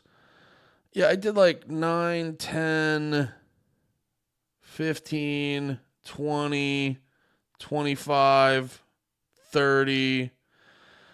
Dude, I've done like 30 to 40 hours of talking just on this channel in the past, ever since Elon did the Nazi salute. You know, I've done about 30 to 35 hours of talking just on this channel over the past 2 weeks. And then every week add about 4 more hours for Panties, Drag the Lake, and No More Heroes. That's just over and that's going to be what? Over the course of 2 weeks, that will be 8 more hours. So, like, minimum I've talked for like 40. Minimum I've talked into a microphone for 40 hours over the past 2 weeks. And it's like, now multiply that by I've been doing this since college. Maybe not that regularly since college, but I'm just like, since college, I don't know if I've gone an entire month without posting my opinions on the internet in video form. You know, I've probably gone a week here or there, but like, dude, I've gone more than 2 weeks over the past decade plus without posting a video of my opinions or audio of my opinions about something on the internet. This fucking thing where you just take a quick little, and you guys are all the fucking same. You stream for 10 hours a fucking day you've been doing it forever. This like fucking thing where you just take a little thing out of context and blow it up. Can we just stop doing that? Like, attack the general ideas. Don't just go like, oh, he looked up, bro. You could make you know, we wouldn't have enough time in the world to watch the compilation of dumb things I've said online. Like, what are we doing, man? Person who literally was a Yang Ganger, okay? Someone who was in support of Yang Gang, who genuinely does not know anything about politics. Like, what am I supposed to do? Watch every crash out? You think like every single time some slop tuber makes a video, this is actually incredibly important points? The only thing you're... Yeah, it's funny too. It's like, well, I'm going to watch... He kind of moves the goalpost to be like, to a thing no one said. Oh, I got to watch every slop tuber that makes a video about me. No. Just, you know, the video about your former business partner where he allegedly slandered you for an hour and 43 minutes. You know, that one. That slightly relevant one. You're demonstrating is your own stupidity. It's an hour and 40 minutes of a sex pests, cults, communities, compiled garbage that he took a week off to literally shave off the serial numbers off of, basically, just so that there wasn't that stink associated with it, because unfortunately for him, his favorite content creator was outed as a sex pest for consensually and unconsensually recording people while they're having sex and then distributing it to a bunch of other 19-year-old Discord e-girl kittens that he wanted to fuck. And then all of those videos were leaked a month ago, including videos of him having sex with his ex-wife, who I know for a fact she has mentioned did not give him consent to release those videos to random people. And the idea that this is a deflection is moronic, because I have mentioned every single stupid point brought up a million times over. But yeah. Anyway, have fun though. I assume that you guys are going to try and bait me into losing my shit all day. But yeah, there are already 100 responses to every accusation. I know. There's like, you could just go if you truly are invested in the truth. And I'm sure there are some people. There are others who are just going to come in here and be like, well, I'm going to keep it real, man. You're just like avoiding accountability. Yeah, dude, I am pro-Palestine. That's it. I'm pro-Palestine. Okay? If that's news to you, you are the dumbest baby on the planet. See, and that's another thing. That's like not actually, he's like, wait, how did he set that up? Shit all day. But yeah, there are already 100 responses to every accusation. I know. There's like, you could just go if you truly are invested in the truth. And I'm sure there are some people. There are others who are just... Well, now there's going to be 101, dickhead. Just going to come in here and be like, well, I'm going to keep it real, man. You're just like avoiding accountability. Yeah, dude, I am pro-Palestine. That's it. I'm pro-Palestine. Okay? If that's news to you, you are the dumbest... Oh, yeah, and then that's the thing. He's like, what? He's mad that I'm pro-Palestine. He's like, well, no, he actually did make an interesting point where it's like, you are kind of like promoting terrorism. There's an argument that you're kind of promoting terrorism, and that would be a good thing to sort of explain. So, like, that is actually a decent point he laid out. Miss baby on the planet. All right. I am pro-Palestine. I am anti-genocide. I am someone who is a leftist. Okay. I'm a leftist. Yeah. And he's trying to boil it down to be like, yeah, he's mad that I'm these basic things everyone else is. And it's like, well, not really. That's not really what happened, Hasan. I do not think capitalism is the final evolution of mankind. I think we can evolve beyond it. There are literally Guantanamo Bay internment prison facilities being set up right now. And if your number one thing is your favorite fucking 50-year-old Oh, yeah, throwing out that dismissive thing, too, where it's like, it is funny to be like, oh, we've got 30,000 migrants in here. It's like, well, okay, like, well, you spent 40 minutes talking about this. You spent this time talking about tariffs and that time talking about Elon. I mean, the day before you spent... By the way, you have fucking time. The idea that you don't have time, it's like you spent 2 hours shitting on Destiny. It's like, dog, you have fucking time. Yeah, I didn't even realize this. You normally only post a 20 to 30 minute video. But, you know, you got 2 hours to shit on Destiny. And then, this Twitch. Content creator with 3 children and his endeavors for the past 6 months, you are a deeply unserious person. This motherfucker literally only talks about the genocide now. when it's to say there's a genocide going on cynically, and his entire fucking baby brain. Yeah, where's this? Yeah, here. It's so funny to be like, I don't have time for this. Also, when was this? Was this yesterday? I streamed for 9 hours. And then the day before that, I streamed for 10 hours. And then before that, I streamed for 11 hours. And then I streamed for... You got time, buddy. And moronic fan base also reiterate that point over and over again while they think they're making a brilliant point because they misunderstood my initial assessment of the matter, which is that when I'm watching children get mutilated every goddamn day, I think it's a pathetically selfish way to approach that conversation from the personal feelings of a rich 100 millionaire sitting in his Bel Air mansion talking about his own god feelings. That's it. You can call it crash out all day, every day. I'm a goddamn adult. I'm 33 years old. I'm not going to, cover every moron in their own personal feelings. Bro, you literally have time, though. And this guy, like, the dismissal of the relevance to who he is very funny right now. And how hurt they've been. And it's taken a year, okay, for me to actually be open for me to finally get to this point. I still wish Ethan well, okay? I do. But God, how selfish, how delusional, how stupid to just like think that anyone outside of your marginal fucking cult that you have whittled away over and over again is going to look at the situation and go, yeah, you know what, dude, you are actually right. You've totally convinced me that baby murder, unlimited baby murder is all right now, actually. That like people who call that sort of behavior out are all seemingly radical Islamist extremist terrorists who I will assume are being funded by Qatar or Iran or Saudi Arabia or whatever other Arab nation because I don't have any understanding of geopolitics anyway. And they're all the same to me. Go spend time with your kids, man. Holy shit. You look crazy. You look like you're literally losing your mind, and virtually everyone can see it. Do you not have any friends? Listen to your producers. I'm sure they have pulled you aside on the background and been like, hey, Ethan, can you stop doing this? It's very uncomfortable every time the camera pans to them. There's a reason for it, because everyone around you thinks you're crazy. God, it took this long for me to finally be like, dude, please. See, this feels real. But it took him like 10 minutes to not be a sassy little queen. It's like, dude, just talk with your chest, brother. This feels real. Like, cause I think I did see shit with Ethan where he would like there was that clip where he was saying like they should shoot up the NRA or something, the festival or not the festival, the convention, or it was something like that.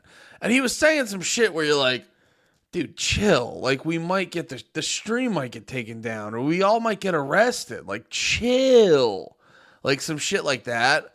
And yeah, it's like, if he keeps doing shit like that, and he keeps going in these, like, lame directions, I could see, I'm inclined to believe Hasan on this point. You know what I mean? Never gonna get better unless you take accountability. Jesus Christ, go to therapy or something. That must have felt cathartic. I mean, it doesn't. Hasan's gigantic, by the way. Look at that bottle. This long for me to finally be like, I know it's probably some like tiny Japanese drink, but still. Dude, please. You're never going to get better unless you take accountability. Jesus Christ. Go to therapy. That's a Coors. Jesus, he's a big guy. So funny. Just a sexy socialist. Just a big, giant, beautiful socialist. Or something. That must have felt cathartic. I mean, it doesn't. It doesn't feel cathartic at all, because then as the classic like cry bully behavior gets reiterated over and over again, they will go, see, he cares about this. He cares about this so much. And it's like, it doesn't bother me, man. Yeah, well, it does. It does. You got mad. It's okay though. This is a thing. I'm like, you shouldn't like go fucking nutso and spaz, but like this whole thing where it's like you care, and it's like, no, I'm dealing with an annoying person. You know what I mean? It's like people are allowed to care. It's like his former friend did a fucking 2-hour hit piece on him. He's allowed to care about that. And it does. This whole thing where we're supposed to act like we all have like zero feelings is so annoying and exhausting. You're not new to this game. It's just deeply embarrassing, and everyone can see it. Okay, you went from writing a Keemstar drama nuke to being hyped up by Keemstar. Like, how stupid and malleable are you as a goddamn adult that you can be manipulated by other slop tubers? It's kind of shocking, brother. You keep it. He kept saying that, by the way, the whole slop tuber thing. All right, chill, bro. First off, you're attacking my brand. No, doesn't he like, it's like, dude, you're not talking for 9 hours straight. Like, pull it back, dude. I mean, I've seen shit where it's like, and I got no problem with it. People like watching people watch shit. You know what I mean? Like, you're not better than drama. You're not better than fucking, so just pull it back. Agreeing with chatters to say you're giving drama clippers a reaction and saying you're right and then continuing to cover it. Yeah, I know. Because I'm a human, man. I'm a human being, okay? I'm a human being. There's only so much I can take. What are we doing here? This guy literally had a disagreement with me over Israel. End of the podcast. I was so gracious to him. Far more gracious than he God deserves. Literally ends the podcast because he can't cut it. Like, he's like, oh, I don't want to talk about politics anymore because people are hurting my feelings when I talk about Israel, because it kind of comes across like I'm defending Israel. And then everybody goes, oh, you're defending Israel. It's like his whole shtick for the past year has been saying liberal Zionist talking points and then getting mad at everyone when they go, are you a Zionist? And he's like, whoa, this is anti-Semitism. It's like, shut the fuck up. That is actually a very fair point. Yeah, it's a very fair point, because a lot of times you'll see people on the you'll see people say certain things and they'll get the like Zionist label and they'll be like, what? Or something like that, and you'll be like, oh no, I just thought that based off all of those things you just said. Am I wrong? Am I mistaken? Because you just said a bunch of Zionist things, so I just assumed you were a Zionist. You know what I mean? It's like if you were going on about like spaghetti and then someone was like, do you want pasta for dinner? And you're like, why would you assume that? You're like, oh, the spaghetti talk. You're saying a bunch of stuff about spaghetti. I just assumed, my fault. My fault. Dude, what kind of moronic attitude is this? Just don't talk about politics. Just go back to talking about like gooning or Justin Baldoni or whatever new thing is happening online. You're clearly not intellectually equipped enough, and you got deluded by a sex cult. Like, Destiny was able to brainwash you over the course of a year. I'm sorry. You got a child's brain. Go enjoy childish things. The fuck is wrong with you? Why do you have to like literally do politics? Your fan base hates it. You're clearly, all the people in your vicinity hate it, and you're still like, nah, I'm the number one guy. He's got a point.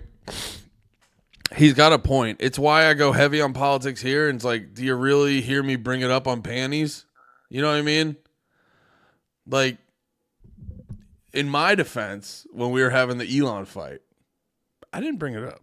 Because I know how, go back to gooning. Yeah, maybe that's the thing. When I'm on panties, we're gooning. We're gooning and we're cooming. When I'm over here, gay-ass politics. I'm the number one politics guy. Okay, dude, there's plenty of dumb. Go ahead, have a right wing, do your little right wing tilt, I guess. And then maybe you can find admiration again. But it's probably not going to happen in the liberal sphere that you're trying to carve out for yourself. I'm sorry, liberals, and I disagree with a lot of liberals, okay? But many liberals are still infinitely more intelligent than the fucking average dumbass right-winger. They get manipulated by right-wingers a lot, which is why I get very mad. But it's much harder for you to cultivate a fan base with your unfortunate lack of knowledge over politics in that sphere, okay?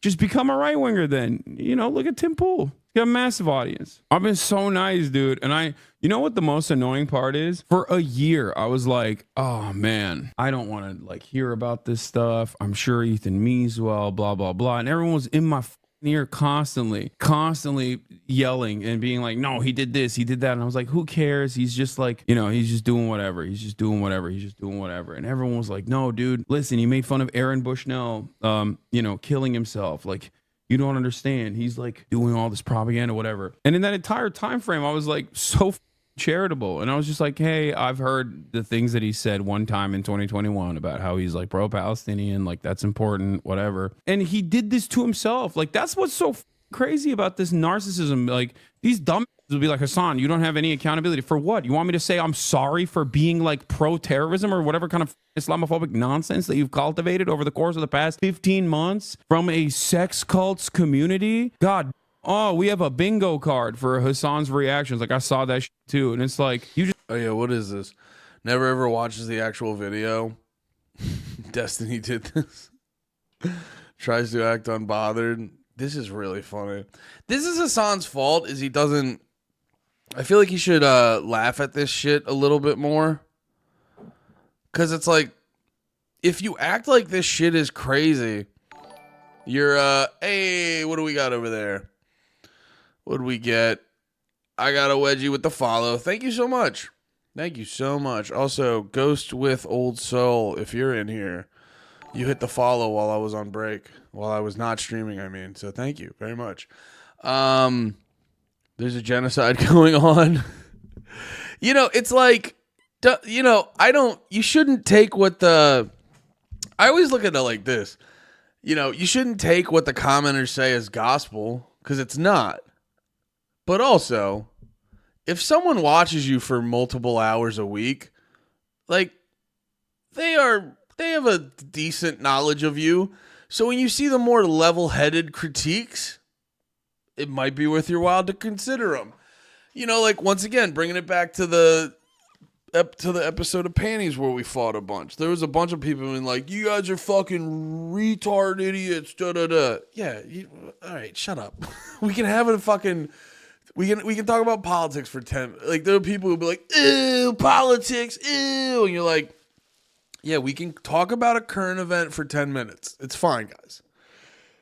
Hold your breath. But then, like I was saying it before, there was the one dude who goes like, Andy's a little desperate for vindication. And I go, what does that fucking word mean, you son of a bitch? No, but for real though, it's like, okay, you know, that seems like a level-headed comment. Let me sit on that one for a little bit. Pause. And shit. So it's like, dude, if they're making a bingo card, you may want to like consider this kind of shit rather than just being dismissive all the time. You just have no interest in anything real, okay? You have no interest in anything real. You will fall victim to the whims of right-wing politics, okay? If Ethan fully flipped the script and became like a right-winger, then you... People gotta stop. I think I said this before, so sorry for always repeating myself, but that's me. I'm Andy. I repeat myself. Can we just give up a little, like just give a rest a little bit on this whole like you got duped into your radical political. Most people don't get like tricked into that the way you're saying. You know, it's like there's usually, they may not be right about everything, but like there's usually a reason people believe the shit they believe. You know, so just this whole like, you know, you don't actually believe that. You're just getting duped. You're like, I mean, man, we got to give it a little bit of a rest on that kind of shit. You would also do that because you are a stupid person. Anyway, I hope, and I mean this with genuine sincerity, in all sincerity, I hope this was like, I hope he got it out of his system, you know? I hope he got it out of his system, and instead of like clip chimping everything that I'm saying right now and then posting it on his stupid, silly little drama show, if Ethan wants to talk to me. Yeah, I just realized he's been talking for 15 minutes, and he only really brought up the fact that he's like, what? I'm pro-Palestine. Stop being lame about it. I just realized that like he's almost halfway through this video without really making any sort of strong argument against Ethan, which I guess he technically doesn't owe him. But then it's like, well, why is the video almost 40 minutes long then? To me, he can talk to me, okay? He doesn't have to constantly cry as a 50-year-old adult with 3 children from behind an Instagram story. You can talk to me in person, big dog. You got my phone number.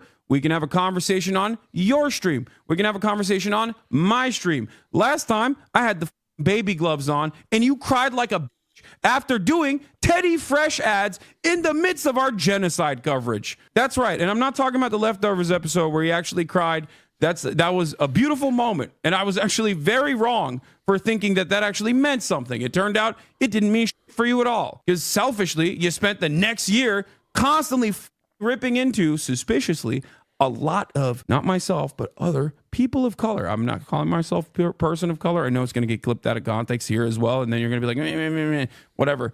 No, just noticing that you have just been going after a lot of people of color, Arabs, Muslims in general, just constantly talking about how scary they are. You know, why are they so scary? I don't know, because maybe you're an Islamophobic moron who retweets or basically tweets out Ben Shapiro quotes about Hamas. Maybe that's the reason why people think you're super pro-Israel, okay? Maybe that's why. No.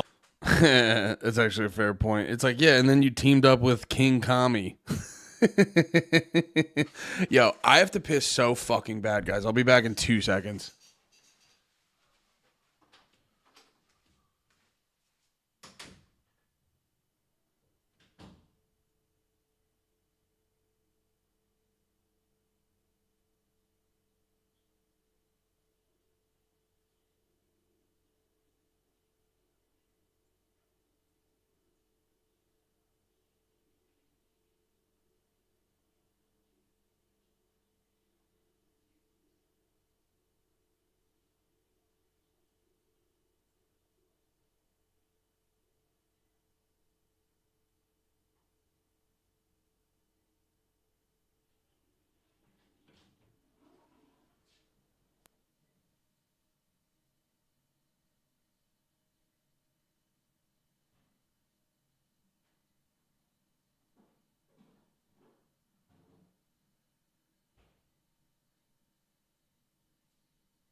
All right, and we're back.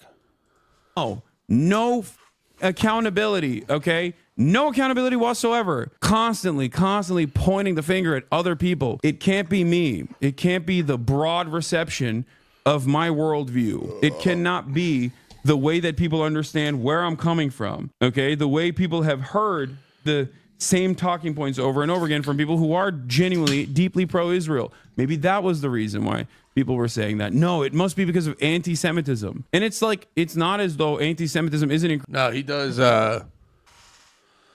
make a fair point. The constant, like, you're anti-Semitic for pointing out very, very fair critiques of Israel is so fucking exhausting. It's like, guys, no, they're like, it's a decent point. Being anti-Israel is fair. Like, dude, if more Israeli people or Zionist people were like, I get why you're mad, but here's why we are actually chill. Like, I would you'd still be wrong, but I would respect it. Increasing. It is, okay?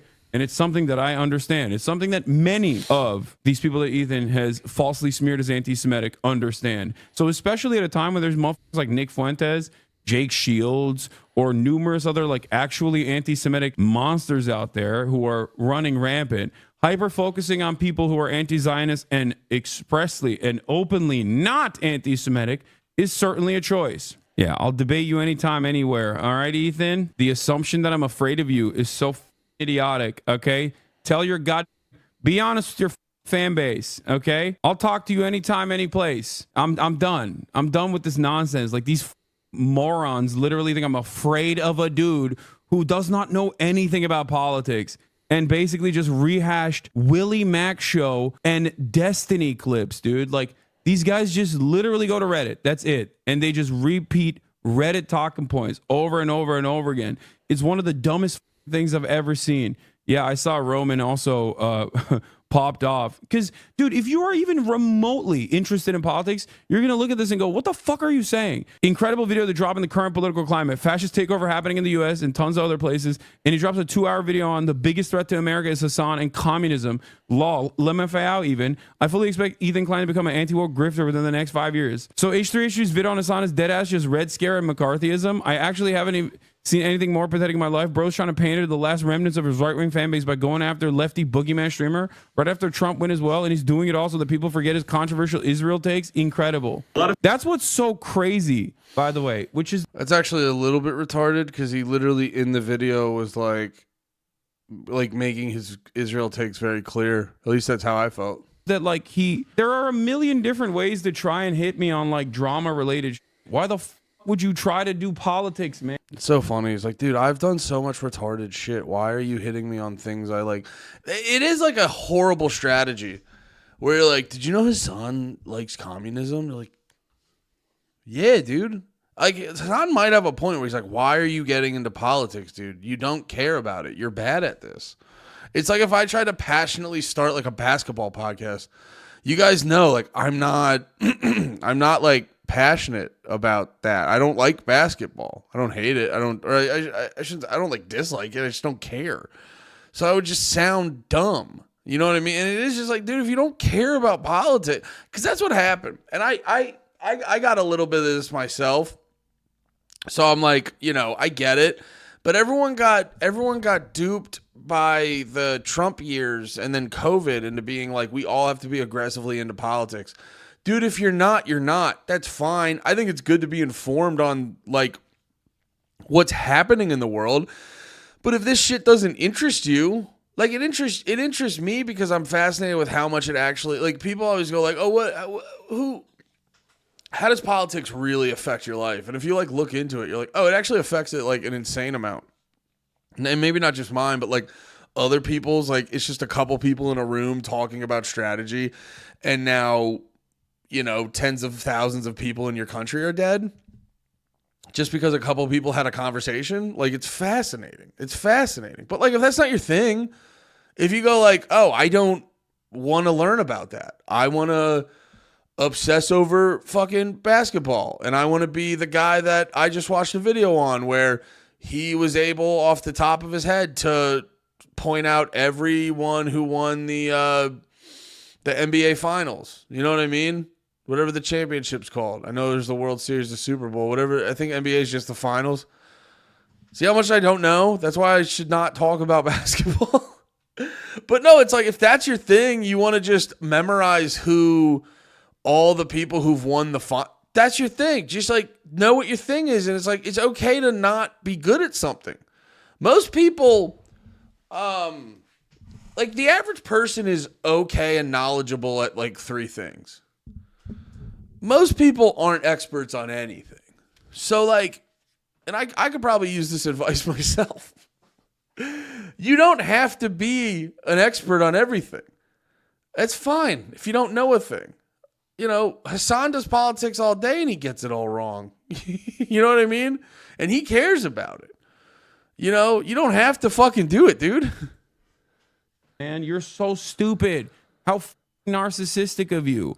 How unimaginably narcissistic of you to think that you can like write this brilliant, political work. Like, stick to your lane, dude. What is wrong with you? You look like a clown to adults, okay? Maybe not the cultish fans that have stayed behind, you know? A lot of people are messaging me saying, Roman, how can you side with Hasan when, he has had terrible Ukraine sakes? And I actually agree. I don't watch Hasan for his Ukraine sakes. In fact, I don't watch him at all. But I do think he's a good force in today's world. You know what I mean? Like, once again, people are getting deported, Ethan. And you drop in a 2-hour video on Hasan Piker saying that Hasan and communism is actually what destroys. I will say this too, and kind of actually like bleeds into my point I just made, where it's like there's more important things is sort of a way to be like dismissive and not sort of talk. And it's like, it's weird that they're doing that because it's like, there's so many like easy things to like hit them on and like argue. It's weird. They're like, because it's not hard to kind of like clap back at Ethan and being like, dude, you're being dumb and this is kind of like depressing. I mean, he kind of pointed at that. It's like, this is kind of sad and depressing, dude. And it's easy to just be like, yeah, dude, I'm pro-Palestine. I think these, like, this thing... Well, also, he didn't watch the fucking... None of these guys watched the fucking video. I guess he did, actually. Never mind. But, yeah, I don't know. I get it if it's like... Like, I don't know. I don't really view H3 and Ethan and them as like hard-hitting political. You know, I think they like dip their toe, but I never knew they got super political. You know, I just think like, yeah, it'd be one thing. It'd be one thing. Like I try to talk about whatever the most important thing that happened today was. I didn't do great today. I think I watched a movie trailer and I've been updated on this drama.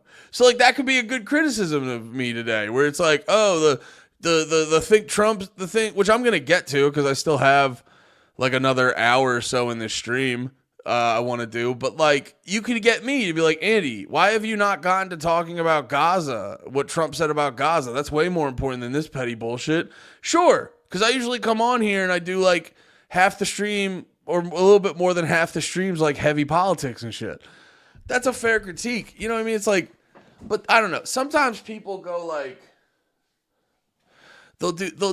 sometimes people will do that thing that that this guy just fucking did where it's like, there's more important. It's just a way to be dismissive and not argue the point. Yeah, there's a million things we could talk about.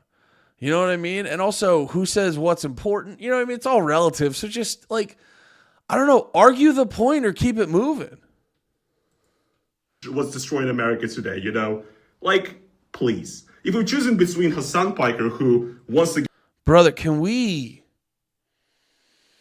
I get so irritated because I think this space, these spaces can be so productive, and it's just filled by, like, mean girls. You know what I mean? Like, the way you guys behave, it really reveals that you're no better than him. You know what I mean? As much as you bitch about Ethan, like, yeah, he's been the most recently publicly embarrassing. But, like, the way you're talking right now and your mannerisms, it's like, you're just as embarrassing as him, brother. You know what I mean? You put a whole dissertation on your Instagram story. You're also embarrassing. And communism is actually what's destroying America today, you know? Like, please. If we're choosing between Hasan Piker, who... So funny, not arguing the point, which I don't know if you could put all the blame on communism, but, you know, they've implemented communist and socialist type policies here, and I wouldn't say it helped. You know what I mean? I wouldn't say... Definitely all that shit we didn't have money for. You know, definitely didn't help the debt and all that shit. So, you know, yeah. God. Communist too. Dude, being a communist is so goddamn funny to me because it's like, dude, that's bold to be like a communist in modern day and to just be so fucking smug about it. You're like, brother, you guys don't have a good track record. You know what I mean? You don't have a good track record. So, like, maybe lower your voice a little, champ. Once again, talks about real issues and is, like, in my opinion, once again, a good force in this world. Whose side are you on, Hasan or Ethan? No, I'm not really on a side. I would just say they both suck ass. Ethan was substantially more embarrassing in this week. But they both suck. And I've been calling Hasan a mean girl for like the past hour or however long I've been watching this. World currently, from my point of view, from where I stand. You know what I mean? Who actually talks about real issues, you know, that minorities face and so on. Ethan Klein, though, he just talks about like... You know what? You want to know what's crazy about this? Like, these guys, and this is what's so frustrating to me about, like, Ethan, I can't believe is a part of this group now. But there are a lot of people online, like, what is his name? Like, Turkey Tom or something. Like, that's one of those guys. Like, dude, don't come at Turkey Tom. I love his shit, dude. Hasan, love you, buddy. Keep Turkey Tom's name out your motherfucking mouth. If I could do a little Will Smith real quick. Keep Turkey Tom's name out your motherfucking mouth. That man does art, Turkey Tom. I love his shit, dude. He does art. All these dudes that have been, you know, actually leaving Destiny's orbit now after suckling on his teat for maybe the past 3 years. Willie Mack Show, all these slop tubers, right? Just names that I never wanted to learn. They have no interest in politics whatsoever. And to them, it's just another way to extend the algorithmic boost that they can get. That's what's so annoying about it. That's what's so goddamn annoying. Hasan's funny too because he acts like he has this like high level political knowledge, and I'm like, he's got a lot of references. He knows a lot of like, I'm sure he has a lot of recall on historical events. I think, but he acts like he's just got to. It's like, but brother, like from what I've gathered, like I mean, it's ballsy to be like a radical left winger like you are, but it's like. I don't know. Like I don't want to just come off as like a fucking condescending non-leftist or whatever, but it's just like just like so hardcore believing in socialism and shit like that just inherently on its own doesn't display a sort of like deep knowledge and critical thinking. You know what I mean? Like where your belief system is just like, well, we should provide that thing for people. And then when we do that, we should make it good. You know what I mean? So it's like, dude, you're a hardcore socialist. I know this comment's not going to turn anyone, but it's like, it's just how I see facts. But it's like, dude, you're a hardcore socialist. Like, chill. To me, that doesn't really display a lot of critical thinking. You know what I mean? And also, like, we're 20 minutes in and you haven't really sort of argued his point that much. And also in defense of Turkey Tom, like you just showed a bunch of videos where it's like, yeah, he doesn't like dip his toe into politics that much. Like I'm scrolling through, I wonder how many Hasan videos has he made? I'm gonna be wrong.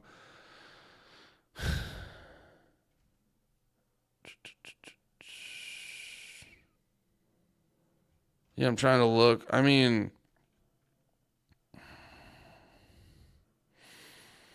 I'm on. Oh, wait, I should probably show it here. Yeah, he just kind of does like beef videos. Which, I mean, there's a market for that, dude.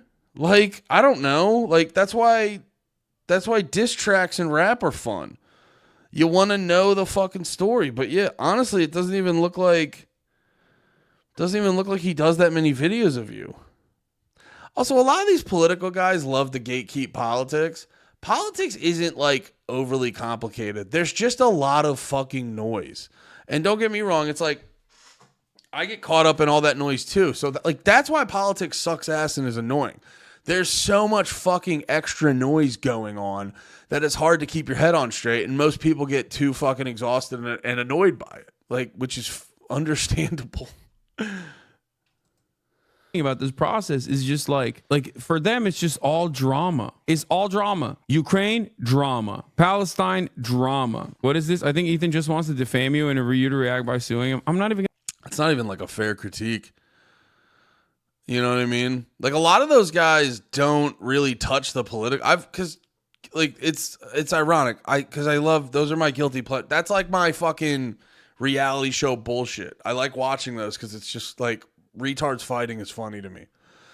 And yeah, I've watched a bunch of those videos. They don't get into politics. It's literally just a timeline of like, it's like, hey, sorry, dude, you're famous in this world. So people are going to make videos creating timelines of when you argue with people. It just is what it is, dude. I'm going to watch this video. And by the way, if I did, get great views overall. I'm not even going to dignify it. You can say it's because I'm scared. If you are literally the dumbest person in the United States of America, perhaps the entire planet. What an insane way to like deal with that. You know, you could have that opinion if you were the stupidest guy to ever fucking exist. And you're like, all right, dude, that's not, you know what I mean? It's like you can't talk about, not saying he doesn't, but you can't talk about Ethan having a baby brain and then that's how you respond to a very fair critique is like, dude, you're shitting on Ethan over a video you haven't watched even a little bit. Dude, I'd be okay if you only watched half hour of it. I would accept your opinions on it if you watched 20 to 30 minutes of it. You haven't watched a second of this video, and it's not an insane request to ask you to watch a fucking second of the video. And then you immediately go to being like, you're the most stupid fucking dumb fucking, you're just being a mean girl, dude. You're being a high school girl.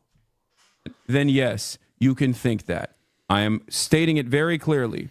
Ethan Klein, if you want to have a conversation with me. He's just making it very clear. He's like, if you disagree with me, you're a dumb knuckle dragger. If you agree with me without any pushback, you're very intelligent. I am available.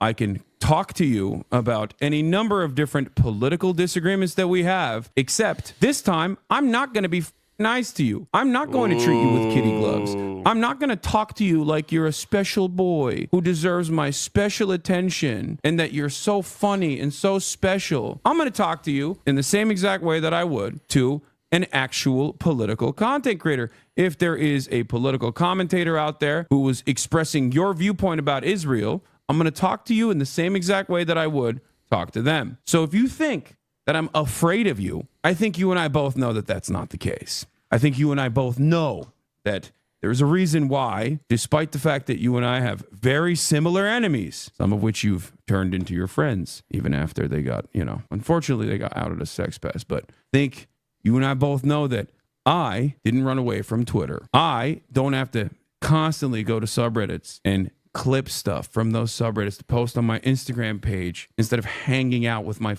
friends and family. Don't be a idiot. Fuck him at this point. Debating him won't change his mind. I don't give a fuck about changing his mind. I did. Okay? I tried changing his mind. Maybe this time I'll bring Sam Cedar and you'll be the one saying, oh my God, Sam Cedar, what a nightmare, because you've been running away from him. Yeah. Oh, yeah. And that's also, too, I remember, it's so funny. Every point this video becomes very exhausting, he then gives you a little tidbit where you're just like, wait, like, you don't think Sam Cedars, like, sucks ass? Because, like, dude, outside of politics, Tim Pool, and I'm not even, like, the biggest fan of Tim Pool, but, like, Tim Pool had a great point where it was, like, with Sam Cedar, I guess Sam Cedar was doing this thing where he's like, everyone's afraid to debate me, with his dumb fucking Bob's Burgers voice. He's like, everyone's afraid to, he's very funny on Bob's Burgers, I'll keep it a buck. But he'll be like, oh, everyone's so afraid to debate me, and it's like, dude, there's been a bunch of, or they're like afraid to talk to me, come on my show, any of that shit. And it's like, dude, like there was that one time where he, and I don't fuck with Steven Crowder. He used to be funny, but that dude sucks ass. Like, just it's okay. Everyone will accept you as gay, dude. It's okay. But no, it was I forget the exact wait, what's his name again? Sam C. Yeah. I forget the exact way it went down and who exactly was involved. Steven Crowder, that's right. Steven Crowder. Oh yeah, that's it. He like surprised him with he like sneak attacked him. Is this it? Oh, this is a long video. Or was it the H3H3? That's right. Actually, speak of the fucking fat Zionist devil. Welcome everybody to a very special episode of the H. Yeah, so he got Steven Crowder to come on the show. Steven Crowder. Oh yeah, and then he surprises him with Sam Cedar. Steven, do you know that the Spartans are like practice what a love with children? Oh, geez. Okay, so this is what's going to happen. What did I tell you? He was going to do anything he could to avoid. Oh, there he is. Oh no, Sam Cedar. What a fucking nightmare. I had no idea this was going to happen. I thought Ethan was a.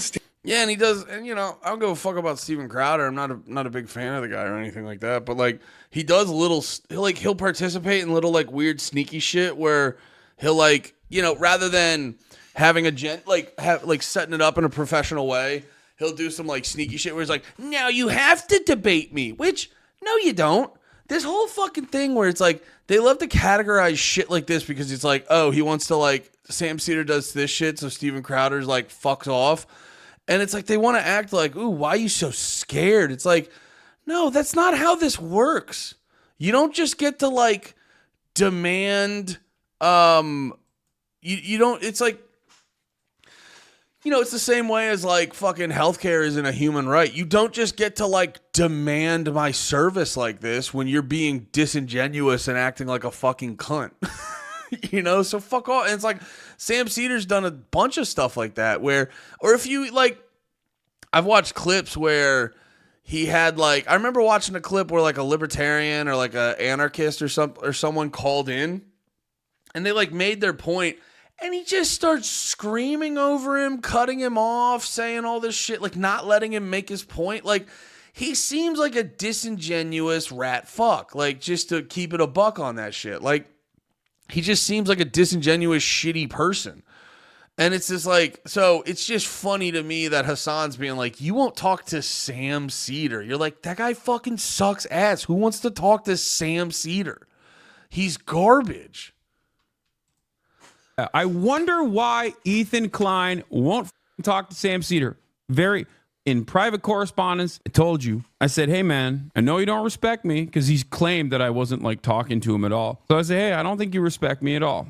But you respect Sam Cedar. You should talk to him. You should talk to him about this issue. He has a lot of lived experience. And he said that was anti-Semitic. Everything is anti-Semitic. Anyway. Celebrity. Well, that's hilarious. I didn't take into account how retarded Ethan's reasoning was. But yeah. I mean, also Hasan could have easily misrepresented that. Drama or whatever. Like, f- off, please.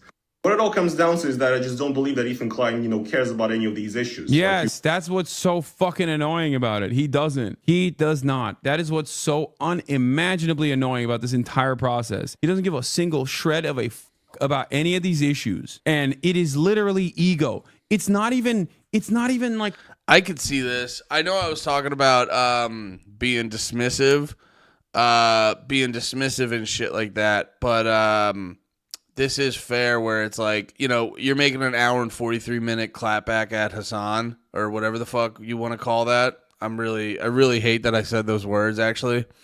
I'm going to end the stream and everything else right now. No, I'm kidding. But it is like, yeah, dude, a lot of this does seem like your ego. It goes back to, I remember I was watching the content. He had a content nuke about Keemstar. And like that one was, I made this joke before on the Saturday stream talking about Ethan's video. But like that one was like, oh, look at all this awful shit that Keemstar did to women that I just sat back and waited until Keemstar came after me. That's when I like fucking went for Keemstar's throat. And you're like, oh, that kind of makes you look like a fucking dickhead, dude. Like, actually makes you look like a real cunt, Ethan. And it's like, so like, I've seen this dude many a time get like, his ego gets him in a fucking tizzy and it makes him look like a dork. Like a significant political disagreement, by the way. It's more so ego. That's what's so frustrating. And that's what really makes me mad about all of the people that hyper focus on this. It's just ego. It is a man who feels scorned. It is a man who bravely took the step online and became a more progressive person. That is the journey here. A person who had some reactionary takes, a person who openly said the N-word a million times over and numerous other slurs, saying, you know what, this is the old me. This is not the real me, okay? I am going to become a better person. That is a person I will always admire, okay? It doesn't matter if his name is Ethan Klein. It doesn't matter who that person is. I will always admire someone who has the dignity and the courage to openly say, I was wrong for doing this stuff. This is not who I am. Just understand. That shit's so fucking condescending and retarded to me. So Ethan said slurs back in the day, so he has to get your acceptance fee. It's like, fuck off. Like, and I mean this with my whole heart. Who the fuck are you to be like, I'm proud of you, Ethan, because you stopped saying stupid shit. And you're like, all right, dude, maybe. Like, it's like, I don't know. I get it. Like, I don't know. I mean, I'll be honest. I do miss the days of like, not just like, because I'm never going to be in the business of just throwing out, I don't just say slurs. That's some faggy retarded shit. I would not do that. I'm a funny guy. No, but for real though, like I'm not, I'm not the guy who's just like, we need freedom of speech so I can say the N-word. No, that's not really in my lexicon. I don't really bang those ones out. Maybe accidental when you're hitting a rap song, but that's just life, dude. That's just driving in traffic. But for real though, it's like, you know, things were, I think, a little bit chiller when you could, you know, for academic reasons, or maybe you were reading a book out loud in class. But yeah, when it wasn't like, you know, obviously I think it's way chiller if we're not saying the N-word all the time, but also like it is a thing where it's like, hey, we don't have to get super duper fucking gay about this every time it happens in like a joke context or something. We could all just go like, oh, yo, and then like, you know, just don't do it a lot, and you know, and shit like, you know what I mean? Like we just don't. You guys could also just like not be fucking dorks about it all the time.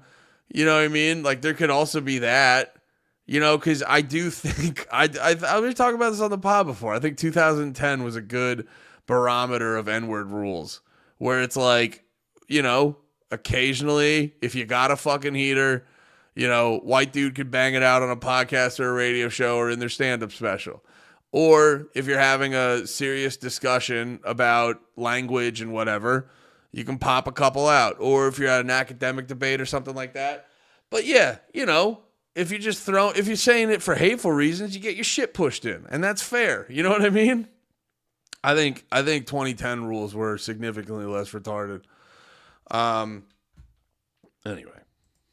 iDubbbz being a great example of this, right? But yeah, after you cultivated... Yeah, that commie bullshit's so fucking annoying and condescending.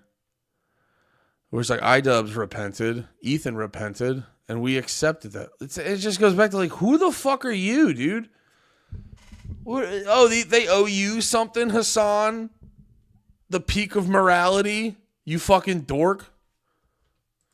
A fairly progressive online fan base. You turned around and you had some opinions that you demonstrated that were directly at odds with said progressive fan base. And instead of going, hey man, maybe I should really reconsider my output here. I wonder why a lot of these people are saying this in the most narcissistic ways possible. You just looked to blame others instead of saying, hey, maybe my output here is the reason why people are reacting to what I'm saying in the way that they're reacting to it. You were like, nah, it must be something different. You said you hid your power level to infiltrate his fan base and turn them against him. Guys clearly lost the plot. Yeah, that's such an insane take, man. No, dog. You actually made your fan base very progressive. And it's basically this. The entire quote unquote content nuke is You're this. also kind of borderline teetering on what would most people say is socialism, my guy. Like, wait, what? Let me tell you something about myself then.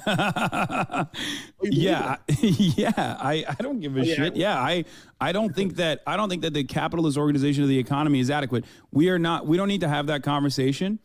But yes. No, there's no way you believe in that. Hey, socialism is not a part. See, and then like, yeah, DJ Academics. When I just put out a video being like, yeah, that dude's. We were breaking down him being a creep, but this is also an old one. So, but that's also annoying on DJ Academics side. We're like, there's no way you. It's like, dude, you must really not go outside. There's a lot of people who believe that, and that's like the key to this shit. And Hasan does it on the opposite side, where it's like. No, it's like you don't have to agree with them, but like learn why the other side believes it, and you'll become much more understanding and sympathetic. You know what I mean? Like I get why people believe in socialism, and then, like most people believe in socialism for like because they think it's like, oh, socialism is like sharing and helping out your fellow man and stuff, and it's like they don't know that when you actually throw that into the confines and the inner workings of the government of a government system. It's not going to end well, dog, and it's not going to be good, and you're not going to have a fun time. You're going to have a bad time. If what was the South Park? If you pizza when you're supposed to hot dog, if you socialism when you should free market capitalism, you're going to have a bad time. Poverty cult. You don't have to be poor to be socialist, even though you can still advocate for those who are less fortunate than you. The question that is on everyone's minds is like, there's two things here. There's two outcomes of this. Either you are the dumbest person on the planet. Dude, you've gone to this well like 19 times. You're not a fucking moron just because someone disagrees with you, dickhead.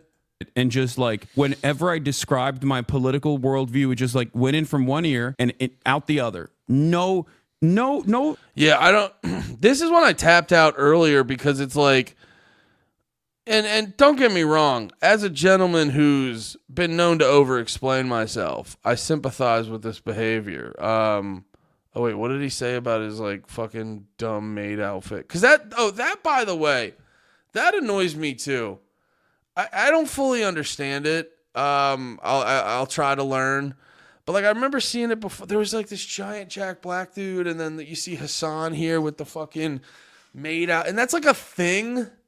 It's like this weird fake alpha move. Dudes think it's like an alpha move to just like throw on a maid outfit, which it's like, I mean, if that's your thing, I have fun. Like, you know, I don't think like, dude, if you want to like cross dress, if you want to, I don't care. But then you'll see these guys who are like, I don't know. Like it's like if it's a sexual thing, like you get off on being in like, I'm in the opposite clothes. This is exciting. I post these videos on the internet and like I'm a big Jack dude, but I'm in a girly outfit, and then people give me shit in the comments, and I'm just like, you know, you're like playing some sort of game where you're like, you're shitting on me, but you don't know how secure with my, it's like how secure with my masculinity. It's like this weird thing.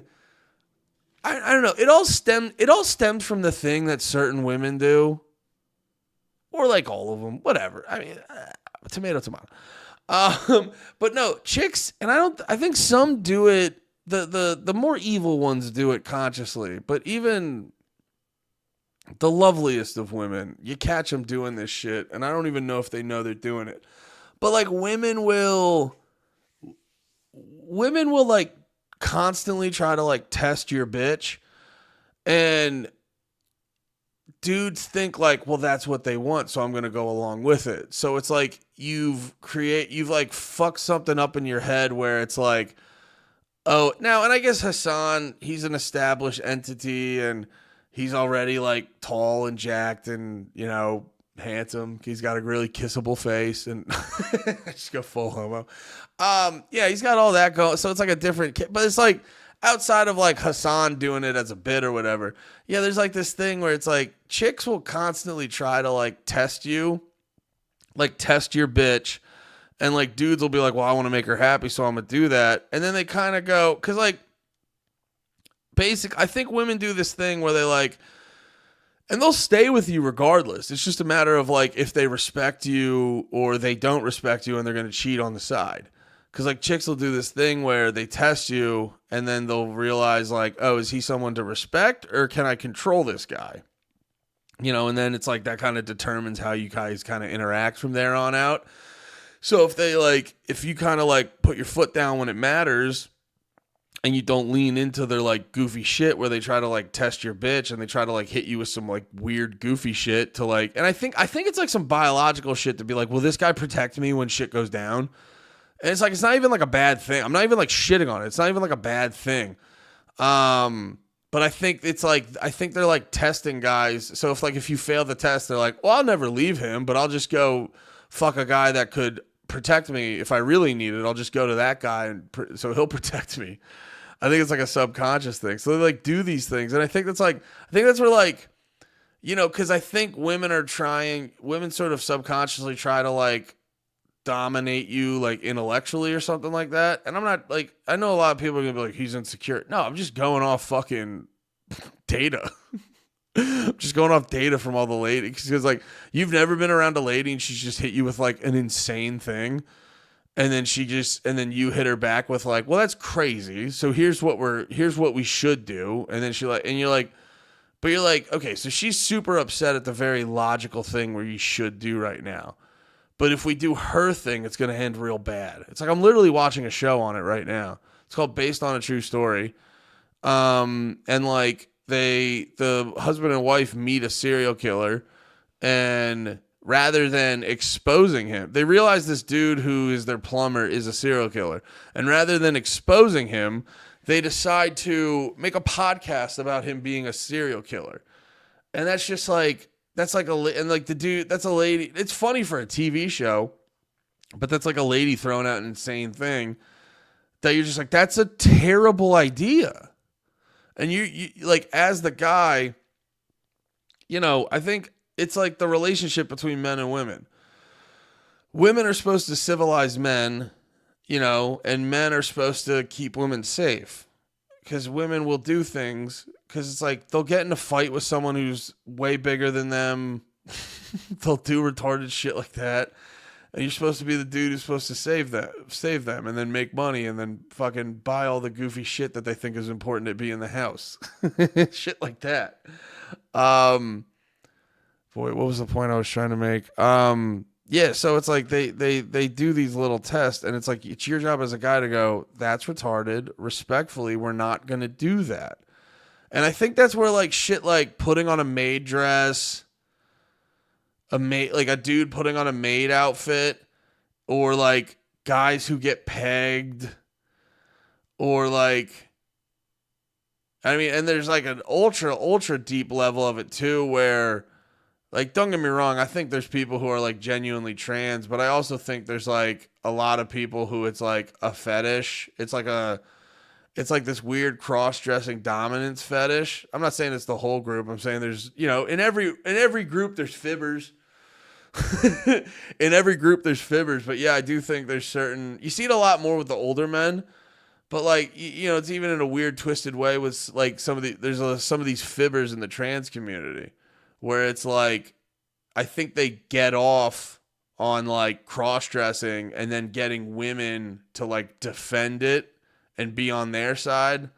I think it like strokes their ego, because you see it. There's a lot of trans people who like don't even try, and you're like, this is a different thing. You know, it's one thing to put the outfit on and grow your hair out long and like curl your hair and shit. It's another thing to just like not even attempt to put on feminine makeup, or not even try. You know what I mean? Like, there's a plethora of trans people that try real hard, and I appreciate all your ladies' hard work. It just comes out, looks great. Looks great, gals. Big fan. Gotta be honest. Big fan. And then there's a lot of the gals that you're like, I mean, you can't just wear a wig, bro. You can't just put a dress on. Like, I don't like, it's not even like what you can or can't do. It's like, I don't believe you think you're a woman because you're not trying that hard. But anyway, that's a whole other tangent. But yeah, no, that's where I think like pegging comes from. Is like, I don't even think chicks like it. I think they just like that they can manipulate a guy into letting them fuck their ass. You know what I mean? Like, but they like, it's the same thing with the fucking maid dress. They like trick you into thinking it's like, no, this is actually you being really secure in your masculinity. And it's like, well, actually, and then they try to be like, well, you don't know it until you try it. No. I think being super secure is me coming to a logical conclusion of, I don't like things in my ass. No. And it's like, I don't know. That's why you just like, there's not enough of the like right male energy, because you see a lot of these like manosphere guys, and they're just as bad as like, they're just all mean girl bitchy women the way they act, and they're like, most of them are secretly gay dudes, because the way they talk about women, they sound so fucking mad at them. Like if you talk to a straight guy, most straight dudes when they talk about women, like, we'll poke fun at the like little shit that annoys them, but it's like, we like girls at the end of the day. You know, it may be, you know, it's like, talk to any of my friends. It's like, you'll, dude, if you see a hot chick, you can see a hot chick in sweatpants and a baggy tee, but if it's just looking the right way, like, that makes the rest of your day better.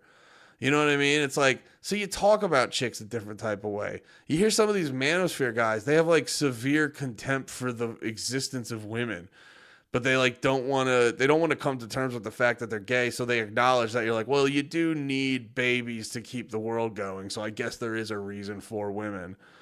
So it's like, yeah. So that's why I don't get the maid dress. Yeah. I think I did a good job explaining that. But let's see Hasan embarrass himself. Well-intentioned people that are duped in this process.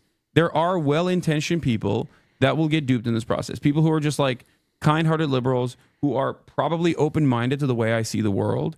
And if given the opportunity would recognize that the things that I advocate for, they also agree to. But they'll see this video and go, oh, this guy's a dangerous, like, terrorist lover who loves terrorism. He wants to do terrorism. There is not a single dissenting voice with his straight up radical, anti-American, anti-Semitic. You want some of this? You want some of this? Okay. Let me give it to you. Hold on. Pro-China, pro-Russia, pro-terrorism takes. This is fringe, psychotic that is not normal.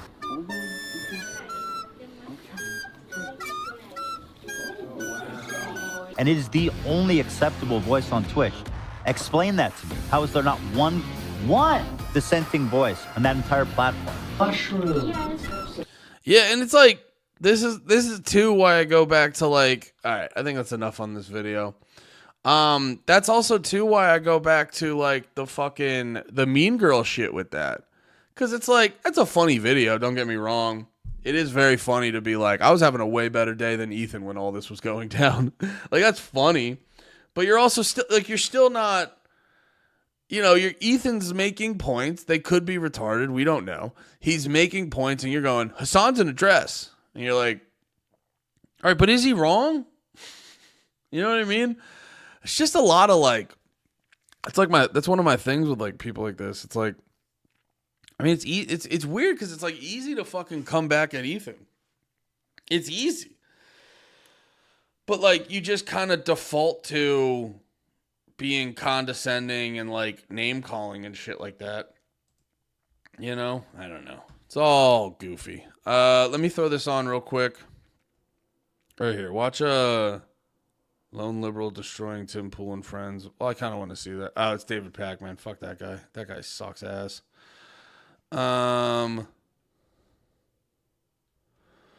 Here. Watch another video about the Luka trade.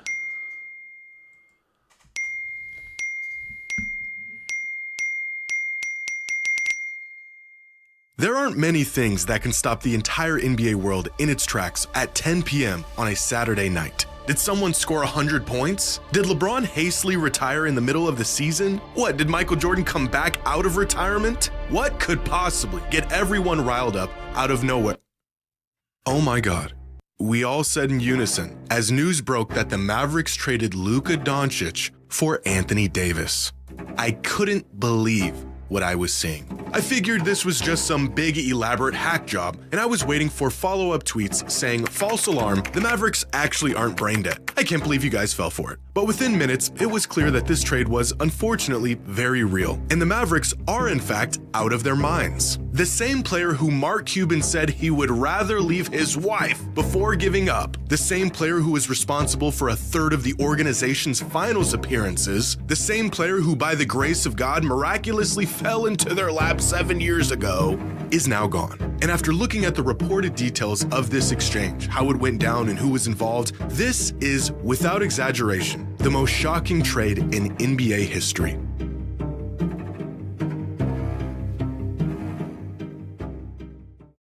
Today's video is sponsored by DraftKings. Super Bowl 59 is right around the corner, and DraftKings is here to make the big game even better because they are offering all new customers $200 in bonus bets instantly after betting just $5. And yes, you heard that correctly. An automatic $200 in bonus bets for all new customers who place any $5 wager. And you can use your $200 in bonus bets on DraftKings same game parlays for a shot at an even bigger payout. And if sports betting is not yet available in your state, you can still join in on the action with DraftKings Daily Fantasy and have your shot at cash prizes. Download the DraftKings Sportsbook app now. New customers use my promo code Jimmy Highroller, bet just $5 on any wager, and get $200 in bonus bets instantly. That's promo code Jimmy Highroller, only at DraftKings Sportsbook.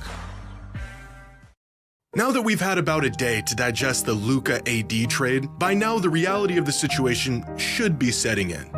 It has not. A trade so insane that fans are now theorizing if the league did it for the sake of ratings. Imagine concocting a deal so heinous that your fans literally think you're doing it for clout. That is how crazy this trade is. And there's about a dozen reasons why this is legitimately the most shocking deal we have ever seen. First, according to multiple sources, none of the players even knew this trade was happening. Not Luka, not Anthony Davis, not even the Lakers GM LeBron James. As some sources put it, this deal materialized in the shadows. In the shadows? What is this, the Illuminati? What do you mean in the shadows? And turns out this was the cleanest way this deal could have gone down. Because the next component that makes this truly the craziest trade to ever happen, Luka never requested a trade. He's been in Dallas his entire career, and outside of a few rumors, nothing suggested he wouldn't be a lifer in that organization. There wasn't any buildup, there wasn't any reports of a disgruntled Luka making demands. It just happened. Out of the blue, which is reason number 3. The Mavs just traded away a top 3 asset in the NBA without even shopping him. No bidding wars, no asking around and assessing other offers. They just made the call to the Lakers and accepted the deal. Can you imagine the haul Dallas would have got if they actually shopped Luka around the league for a couple of months? Oh, you want to give us Luka? Here is our entire franchise, the players, the coaches, the building, the staff, my firstborn child. Take it all. Thanks for doing business. I'll figure out the details later. If Rudy Gobert is worth 2 starters, 5 first-rounders, and a pick swap, if Mikal Bridges is worth 5 first-rounders, a second-rounder, and a swap, if an aging Paul George is worth a rising SGA, 5 first-round picks, and 2 pick swaps, can you imagine what a prime Luka Doncic would have fetched to the right team? Oh wait, I know. A 31-year-old Anthony Davis and a thank you note. It makes no sense. And that brings up reason number 4. The Mavericks were just in the finals last year. We've seen players sign with other teams after a finals run. We've seen players demand trades after a great season. But we have never seen a team willingly cough up a megastar after being just 3 games away from winning a championship.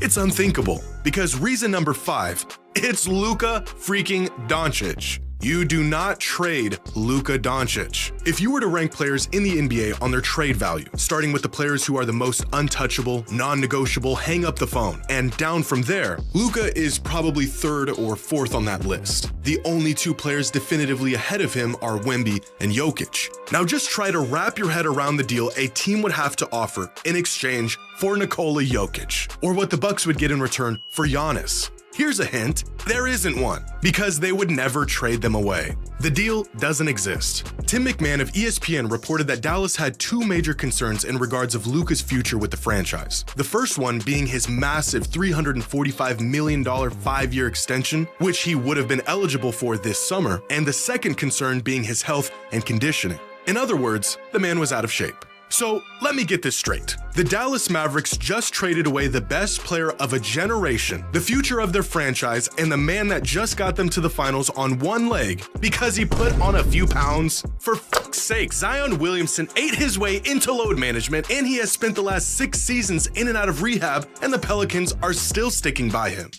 Now, Zion didn't deserve that stray. Seems like a nice guy. I wish him the best. But you get the point. We are now over a decade into the process, and the Sixers have yet to move on from Embiid. It's one thing for a franchise player to want out, to sign with another team if they aren't happy and the opportunity presents itself. But for a franchise to pull the trigger and get rid of a megastar in his prime because of constant conditioning issues is criminal. There's really no precedent or great comparison for a trade like this. Because in the past, even when teams did trade a superstar, there was context behind those trades that at least made it seem justifiable. Either the star was exiting their prime and the team was trying to salvage some value before they inevitably left, or despite how good the star was, the team wasn't finding much postseason success and wanted to go in a different direction. Or the star was bound to leave anyways, made it known, and the team had no leverage, so they were essentially forced into the trade. This deal between the Mavs and the Lakers has none of those elements involved. Luka didn't request a trade, he's 25 years old in his prime, and the Mavericks championship window.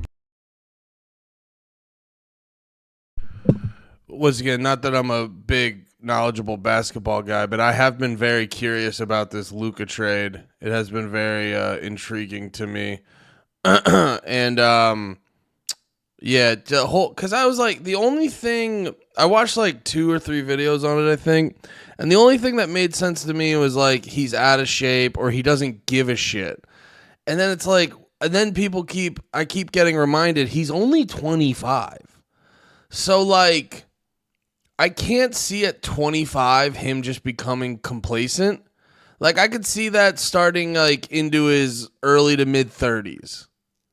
And because and even I think LeBron's like 40, and I think he's like an anomaly.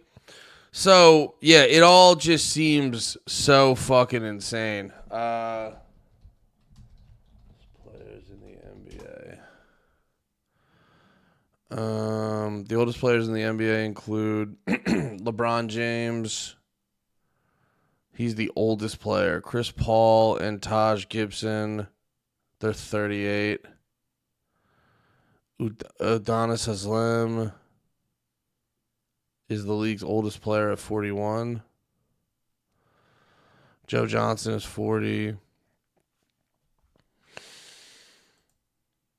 Yeah, but I feel like that's not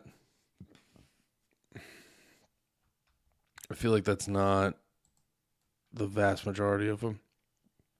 I feel like once you start hitting mid 30, because that was the other part with Anthony Davis. Everyone was saying, is that his name, Anthony Davis?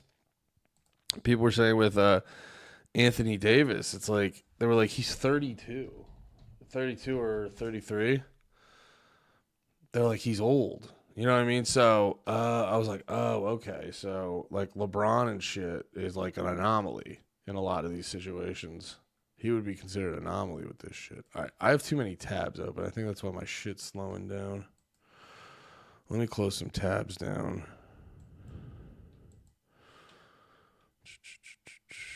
Closing all these tabs down. Hell yeah. What do we get? We still got plenty of time. I do want to try to give you guys like at least close to 4 hours. So let's watch. Just opened up. Now, we got plenty of time. Now, as a Blazers fan, I am painfully aware of how hard it is to get your hands on a true franchise player. Painfully aware. In our team's entire 55-year existence, we've had 3. The first one got hurt, the second one was incredible, the potential third one got hurt, and the actual third one was also incredible. That's about one superstar every 20 years. What does the lackluster history of my team have to do with this trade? Well, because the Mavericks should know a thing or two about keeping their hands on a generational talent. Because in their franchise's history, they've only had 2 of them, Dirk Nowitzki and Luka Doncic. The first one spent his entire 21-year career in Dallas facing ups and downs and winning arguably the heaviest and most challenging championship of our lifetime. And the second one, they traded away for AD in a box of scraps after just 6.5 seasons of a promising career. And as every fan of a non-major market team knows all too well, generational talents only come along once in a generation. The Mavericks aren't some hotspot for superstar talent. They don't get real chances to win it all often. Just 3 trips to the finals in 45 years. One of those trips at the hands of the guy who they just sent packing. They cannot afford to roll the dice and hope for greener pastures like some other teams can. You are not the Lakers. You get a player like Luka and you lock that man in and throw away the key. What are we doing? It could be another 20 years before a player of Luka's caliber puts on a Mavericks jersey. And the team traded him away because he was mildly out of shape. It makes me sick. This is...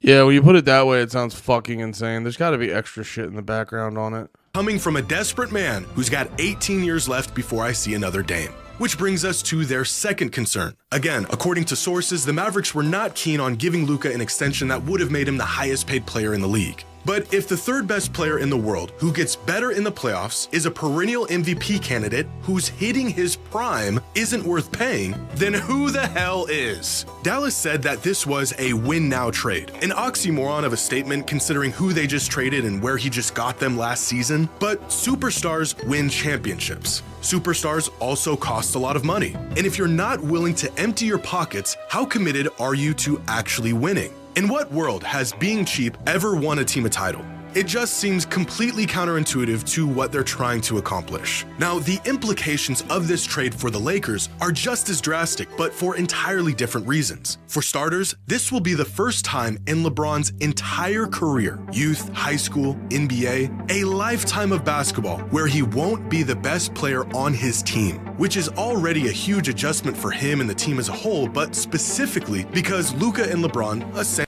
You'd hope he's okay with that at this point. I like this guy's videos. Oh wait, I'm on the panties page. I'm gonna follow this gentleman. essentially do the same exact thing. Oversized on-ball floor generals with elite scoring abilities. In fact, they not only have the same skill set, they take on the exact same roles on the court. LeBron has always initiated the offense, even if it meant relegating point guards to other positions. And this usually worked in the past because no one did what LeBron could do nearly as good as he could do it. But now there's a guy who can do what LeBron can do, only better. So that means unless Luka and the Lakers are okay with him getting neutralized, LeBron will have to truly play off ball and within the flow of the offense for the first time in about 2 decades. 2 LeBrons on one team. Sounds great in theory, probably a bit redundant. Which leads me to believe the Lakers are actually playing a longer game with this trade. Sources report that the Mavericks are the ones that approached LA with this trade. And despite the Lakers playing fairly well as of late, I think they knew their chances of winning another title with the LeBron-AD duo was getting slim. So with the option of trading away key pieces and tripling down on a 40-year-old LeBron to carry them to the promised land, or trade for a megastar that just showed up on their doorstep 5 minutes ago, they couldn't book AD's flight to Dallas quick enough. Which makes me think this move was the first step into the post-LeBron era in Los Angeles. As we all know, LeBron will more than likely retire within a season or 2, and the Lakers needed a new face for their franchise. And they just got it. Inexplicably, miraculously, in the most Lakers way imaginable. I always wondered what LeBron's final years would look like, how he would go out, who would be around him, but never in my wildest dreams did I imagine it would be playing second fiddle to Luka Doncic in a Lakers jersey. All in all, it seems like the Mavericks won this trade. Seems like I don't know. Seems like an insane way to phrase it. Second fiddle. It's like, I don't know, dude. He's almost done. So he wants to he wants to set up his successor. If you zoom way in and look at this in an 18-month window. But zoom out and the Lakers are looking around asking themselves how they just pulled off a bank heist. With AD, the Mavericks lineup looks good, possibly a winning formula. But the Lakers got Luka Doncic. And in 20 years, fans will look back and wonder how one of the greatest players of all time in his prime was traded away on a random Saturday night.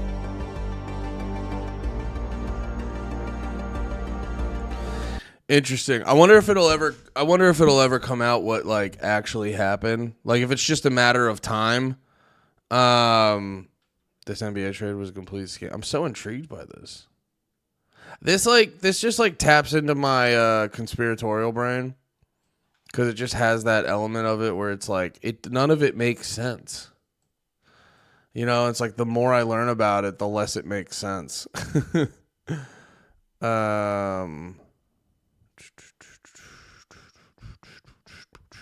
All right, let's get into this one last thing. I don't know how much I'll be able to speak confidently on, but I was kind of curious by it, so I kind of wanted to see what was going on. But yeah, let's check this out because I saw this was the big news yesterday, last night when I way after I ended my stream. I just saw Gaza trending and I go, fuck, what happened now? And I see Trump at the podium with Netanyahu. He just has an interesting line where he says the U.S. will take over the Gaza Strip and we will do a job with it too. So let's watch this audio real quick. And be responsible for dismantling all of the U.S. will take over the Gaza Strip and we will do a job with it too. We'll own it. And be responsible for dismantling all of the... So funny, not to stop it immediately. He cannot, every time he's like, we're going to do this. It's going to be the sickest way anyone's ever done it. He can't not fucking do that. It's so goddamn funny. Dangerous unexploded bombs and other weapons on the site. Level the site and get rid of the destroyed buildings, level it out, create an economic development that will supply unlimited numbers of jobs and housing for the people of the area. Do a real job, do something different. Just can't go back. If you go back, it's going to end up the same way it has for 100 years. The U.S. So interesting. So yeah, and I saw people, wait, let me double check because I had a thing. A lot of people were pointing out, I thought that was going to give the angle of Netanyahu as well because a lot of people were posting this video of Netanyahu's point of view when he says that. Is it this one? Do we got it right here with this one? They were showing Netanyahu's point of view. We'll take over the Gaza Strip, and we will do a job with it, too. We'll own it. The U.S. will take over the Gaza Strip, and we will do a job with it, too. So there it doesn't really seem like... Because a lot of people were basically trying to say Netanyahu... when Trump said that, Netanyahu's response was kind of like, we're going to do fucking what? Which it is, I guess it's a little bit more subtle with certain things. So maybe you got to get the like close look and the slowdown. Wait, I got here. Wait, this. I got this one saved. What is this one about?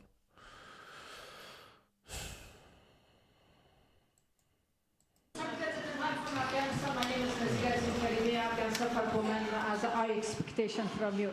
Do you have any plan to change Afghanistan situation? Are you able to recognize Taliban? Because I'm an Afghan journalist, Afghan suffrage woman.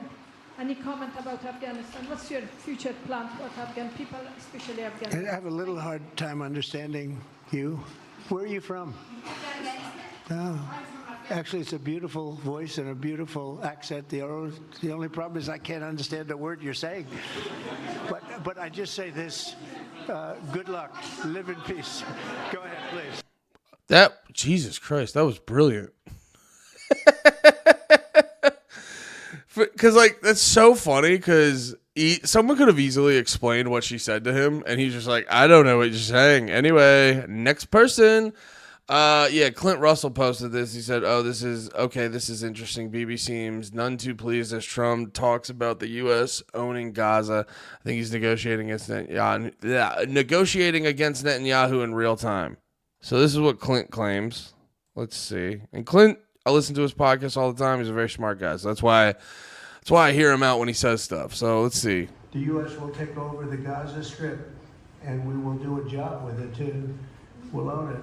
And be responsible for dismantling all of the dangerous unexploded bombs and other weapons on the site, level the site and get rid of the destroyed buildings, level it out, create an economic development that will supply unlimited numbers of jobs and housing for the people of the area. Do a real job, do something different. Just can't go back. If you go back, it's going to end up the same way it has for 100 years. I'm hopeful that this ceasefire could be the beginning of a larger and more enduring peace that will end the bloodshed and killing once and for all. With the same goal in mind, my administration has been moving quickly to restore trust in the alliance and rebuild American strength throughout the region. I'm not going to lie. I don't see it. The U.S. will take over the Gaza Strip, and we will do a job with it, too. We'll own it. And be responsible for dismantling all of the dangerous unexploded bombs and other weapons on the site, level the site and get rid of the destroyed buildings, level it out, create an economic development. Maybe. I'll be honest. I don't fully see it. I could be missing something, but I don't fully see it on that one. Oh yeah, this was Trump talking. I talked about this. And then this is so all that's very interesting. I didn't know that was an option. I didn't know we could just own, just take over Gaza, because that's not going to end well for them. I don't think we have the right. I mean, that pretty much, I saw someone kind of tweeting about this. That pretty much solidifies that from my perspective, it feels like it's unless they go about it a different way than I'm guessing, but it solidifies the U.S. is basically going to help Israel commit the final leg of their ethnic cleansing. Because that's kind of how it always has felt with Israel. And what ever since I started sort of actually really paying attention to this shit, the one thing I've noticed is and I learned about all the different ethnic cleansings and pushing them out and shit back in the day and stuff like that. And it really seems like it's just Israel just keeps finding excuses to keep pushing them. So just because they're we're just gonna get it all. And I really feel because I can't remember the specifics, but there was one event where they were they left their houses and they were like, you can come back. And then they were like, you can't come back. I forget specifically what it was. And they'll sometimes they'll just fucking be like, get the fuck out of here. You don't live here anymore. But other times they'll like promise them shit and then pull the rug out from under them later. And this just smells of that, where it's like, okay, you're going to send U.S. troops and go clean up Gaza and occupy it and then build all these apartments and then, just let the Palestinians back in. And it's like, you've seen how fucking locked up, how like tightly knit our government is with the Israeli government. And it's like, from the way Israel behaves, it doesn't really feel like, they may say a bunch of shit, but based off their actions, like when they put out like bullshit excuses where they're like, I mean, we had to shoot that lady. She was being a human shield. So like we had to kill the soldier. So we had no choice but to shoot the lady. And they'll be like, well, we got intel that there was one Hamas guy in a hospital. So we had to blow the whole thing up with women and children inside of it. And you're like, you guys are kind of wacky. Israel, if I got to be honest, you're a little wacky. You play it fast and loose with all your fucking shit. So yeah, it's like, I don't have high hopes for whatever he's saying right now. Now I do have a clip. This is why I have a couple tabs open. I do have a clip where apparently today the press secretary clarified, yada, yada. So we'll see what's going on with that. But yeah, it doesn't, is that Abby Martin I clicked on? I should follow her. She's a very smart lady. She actually has really good content she has a really good documentary about Palestine and shit. Yeah, it's just like, this doesn't smell good at all. This doesn't really feel like it's gonna end positive in any way for anyone but Israel. Yeah, cause it's like, like I said, first off, what authority do you have? Like, I could be wrong, but like, what authority do you have? This is just gonna go over and rebuild. It's like, well, that went, I mean, the U.S. doesn't have a great track record of rebuilding the Middle East. So, like, we just left Afghanistan. How about we not run this fucking back, dude? You're like, why? Like, why do we all? It's just like, I don't know. It's like, why do we have to be like Israel's security guard and their fucking provide their infrastructure and just their like do their grunt work and shit? Like, why do we have to be like a surrogate government to Israel? It's weird. How does this benefit anyone in the U.S.? We'll just go over and rebuild Gaza. Okay. That's another thing we're just going to, as taxpayers, have to pay for it? Let's keep it moving. Cause they might have something different, in this response today. So yeah, here's them having a little fireside chat.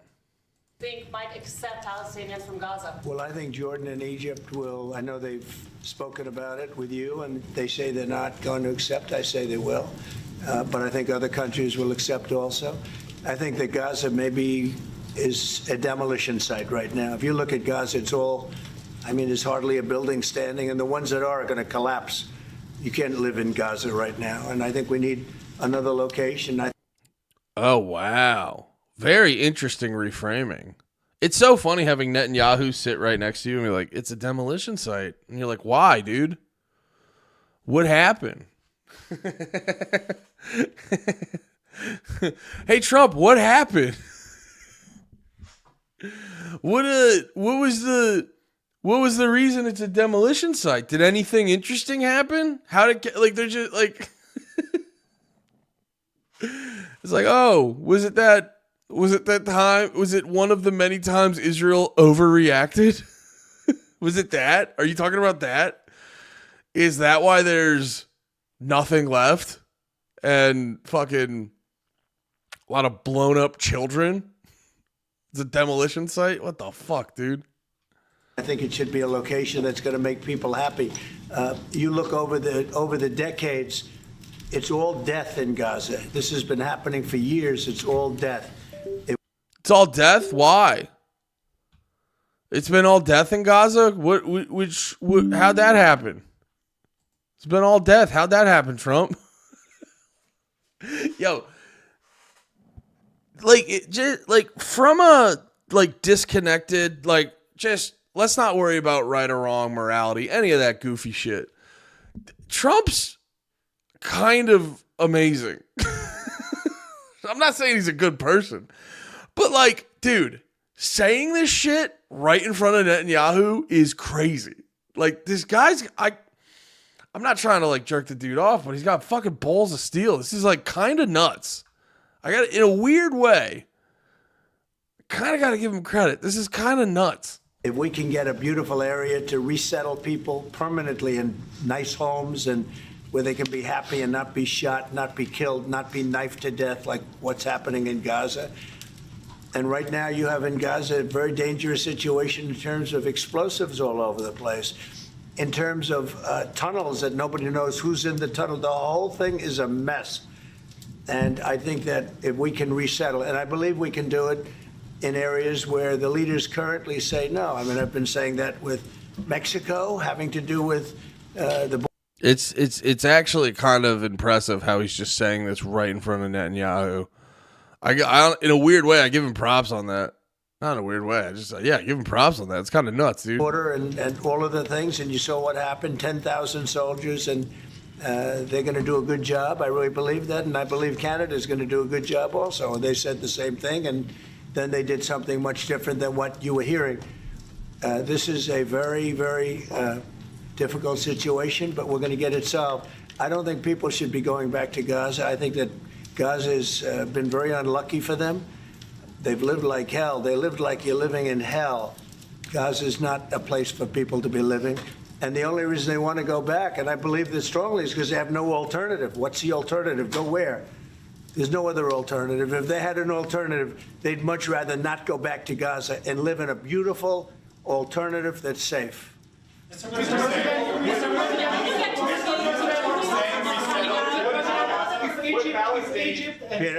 Would Palestinians have the right to return to Gaza if they left while the rebuilding was happening? It would be my hope that we could do something really nice, really good, where they wouldn't want to return. Why would they want to return? The place has been... Dude, what? Dude, this is crazy. Like, dude, once again, like... I mean, it's just... It's kind of brilliant. I mean, he's a... he's Israel's bitch. And, like, once again, I'm just looking at it as... This might sound kind of fucked up, but I'm, like, just from a pure... if you're looking at it from, like, the political game that's happening right now, you're like, this is kind of wild. And it's like, I'm impressed at how good he is at this shit. Because, like, that's like a response you can do something with. That a lot of people, like, he just gave a bunch of right-wingers a retarded talking point. You know what I mean? Where it's like, why would they want to? And he's so, like, just casual. Like, that's the other thing about him. He's so casual and nonchalant with his tone. Why would they want to return? What? Why would they want to return? It's so sad there. But I thought you just said you're rebuilding it. What?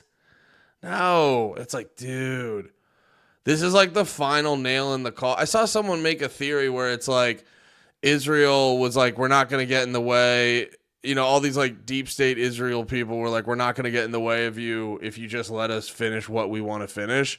And it really like I could see where they're coming from on that. This is actually kind of crazy. Like if you just take the concept of good and bad and just look at it from a strategic standpoint, this is goddamn brilliant. I don't mean to like fucking jerk Trump off so much. I usually do not like him. I'm not saying I like him. I'm just saying from a strategic standpoint, this is wild. Hell, it's been one of the meanest, toughest places on earth. And right now, I've seen every picture from every angle, better than if I were there. And nobody can live there. You can't live there. So if we can build them through massive amounts of money supplied by other people, very rich nations, and they're willing to supply it. If we can build something for them, and I just realized Netanyahu's chair is bigger than Trump, or is that the angle? It just looks. There's something about dude, is that on purpose? See, this is the brilliance of Trump. He makes you overthink things like this. Is that because doesn't the chair look bigger? Like a little bit. Or it could be, it might just be the angle. I'm just like overthinking it, being like, did Trump make Netanyahu sit in a bigger chair so he just looks smaller than Trump? Because I know Trump a lot of times lies about his height. He's like 6'2", but I think is he 6'1"? I swear I've heard he like lies about his height. He's not short, but he's not as tall as he says he is. One of the countries, and it could be Jordan, it could be Egypt, it could be other countries, and you could build 4 or 5 or 6 areas. It doesn't have to be one area, but you take certain areas and you build really good quality housing, like a beautiful town, like someplace where they can live and not die, because Gaza is a guarantee that they're going to end up dying. The same thing's going to happen again. It's happened over and over again. This is insane. Like, having Netanyahu sit right next to him while he says this shit is actually wild. Is actually kind of fucking wild. Because he's like, it's going to happen over. And like, dude, that's the Zionist thing they always do, where they're like, what are we supposed to do? I didn't mean to do the I didn't mean to do the voice. It just slipped out. Why did I do that? What was that voice even? I have no idea why that slipped out like that. I don't even know what that voice was. But dude, that's like the Brazilians. That's when you're a brilliant Brazilian. That's a part of the brilliance of the Zionist like framing of this shit. Because they do this thing where it's like, you're forcing us to bomb you all the time. And it's like, what are you talking about? You guys can have a better strategy than just indiscriminate bombing. And that's when you start to realize, you're like, oh, I think this is actually, oh, God damn it. I have a lot of things plugged into my computer and I keep bumping them. Shut up. I'm trying to fucking podcast. All right, let's just take this out. You're out of here. You're out of here. You're drunk. You're causing a problem on the stream. Get the fuck out of here. Oh, but that's what was I talking about? That's like the beautiful framing of it, where it's like abusive boyfriend logic, where it's like, I wouldn't have to hit you if you didn't make me. You know what I mean? And you're like, well, you guys could just go about it in a less destructive way, because they could. Like I said before, they always have these like retarded arguments where they're like, well, Hamas uses human shields. It's like, okay, well then don't shoot the innocent human shield. Even if it's like, and I've heard people say they kind of like over exaggerate that. No, let's give them, like, let's just say it's done the way they say it's done. Don't kill the innocent person. And then I said it before, but it's like, oh, we got there's a Hamas member hiding in that hospital. Well, then don't bomb it. Figure out a different way to neutralize them. You guys did the long con on their beepers. You can't figure out how to neutralize these dudes who are making rocket launchers with like fucking pipes and gum and string and shit. Like, what are you talking about? So like they do that. They're like they like, it's weird. Like, I don't know, what is it, like victim blaming or whatever you would call it. They go like, well, we have to do this, and like having Trump there to be like, I mean, it's just going to keep happening. Well, he's right there. Ask him to stop. Ask him to stop fucking. I thought we were coming to a peace agreement or something. And it's going to happen. Or a ceasefire, I mean. Happen again, as sure as you're standing there, Peter. So I hope that we could do something where they wouldn't want to go back. Who would want to go back? They've experienced nothing but death and destruction. Dude, who would want to go back is wild. I never would have guessed he'd hit him with that one. That's so interesting. Such an interesting tactic, dude. That's wild. If Egypt and Jordan tell you no, what will you do then? Well, I don't think they're going to tell me no. I don't think they're going to tell. I think they're going to tell Biden no, and I think they're going to tell other people no. So you think it will happen at the end? I think there's a good chance. Yeah. How many people are you thinking about? All of them. I mean, we're talking about probably 1,000,007 people, 1,000,007, maybe 1,000,008, but I think all of them. Dude, he's literally talking about transferring all Palestinians out of Gaza. This is crazy. This is wild, dude. You can't.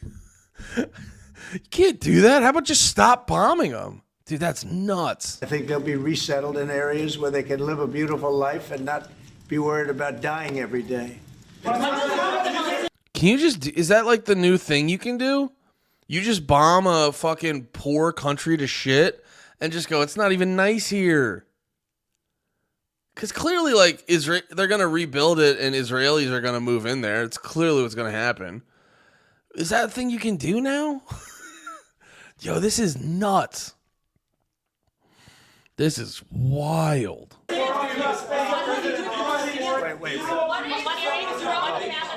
Mr. President, Yeah. do you support building settlements, Jewish settlements back in Gaza in the next years? Say it. Building settlements, Jewish settlements back in Gaza in the next year. Do you support this? I don't see it happening. It's too dangerous for people. Nobody can go there. It's too dangerous. Nobody wants to be there. Warriors don't want to be there. Soldiers don't want to be there. It's so funny to say stuff like this, and the reason it's too dangerous is sitting right next to you. This is crazy. I don't mean to keep saying this over and over again. This is fucking nuts. How can you have people go back? You're saying go back into Gaza now? The same thing's going to happen. It'll only be death. The best way to do it is you go out and you get beautiful, open areas with the sunlight coming through, and you build something nice. And they are not going to want to. They are not going to want to go back to Gaza. Prime Minister Netanyahu, what is your message to the families of the hostages? All right, well, there's the rest of that. That was crazy. That was fucking crazy. I did not expect it. Oh, yeah, shout out Abby Martin. I'm just going to act like I wasn't simping. That's crazy. I just naturally did that. I am a pure... I'm a tried and true simp, dude. Just like every ceasefire, Israel violates it with impunity, this time blowing up. And okay, so yeah, they're getting back at blowing shit up today. Oh yeah, I had some other tweets. Michael Heist had an interesting one. He said, am I the only one who is in let's see how this plays out mode? I feel like there's a lot that isn't what it seems. Yeah, it almost, you know, it's funny watching that clip earlier about Luka going to the Lakers. Trump is an Israel supporter. Boo. I feel you, Moldy Toad.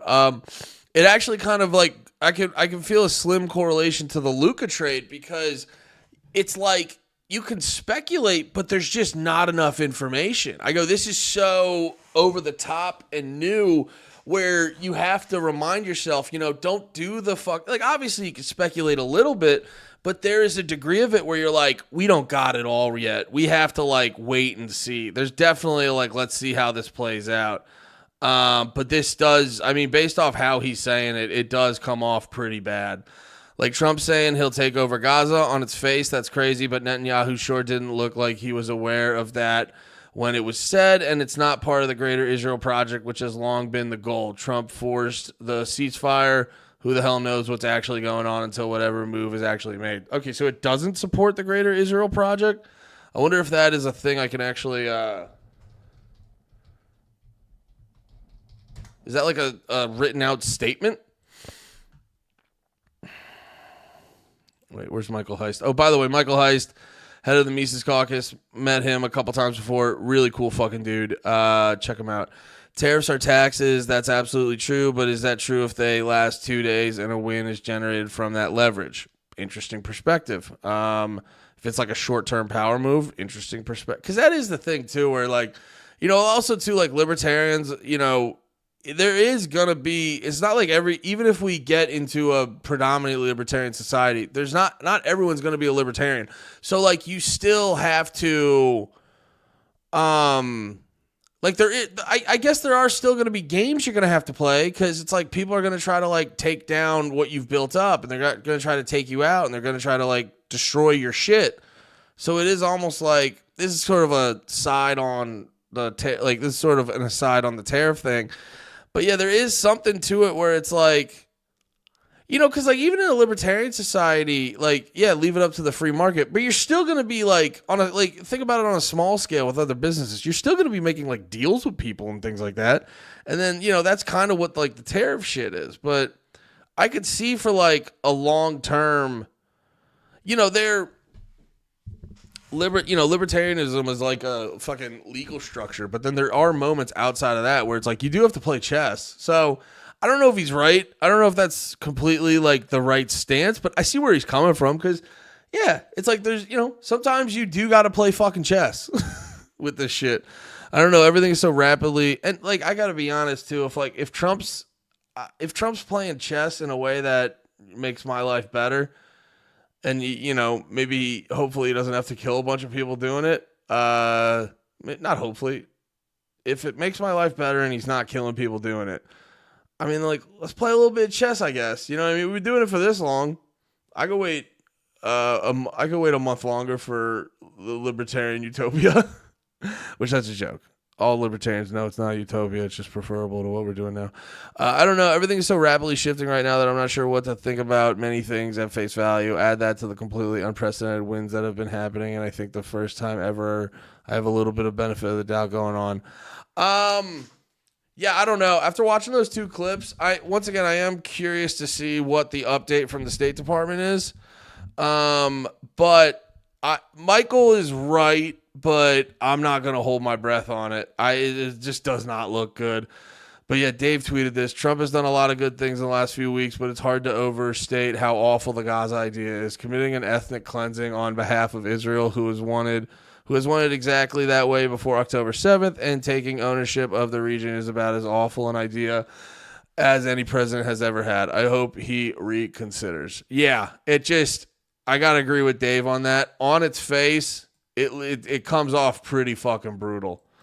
Pretty fucking brutal, pretty dumb, pretty bad.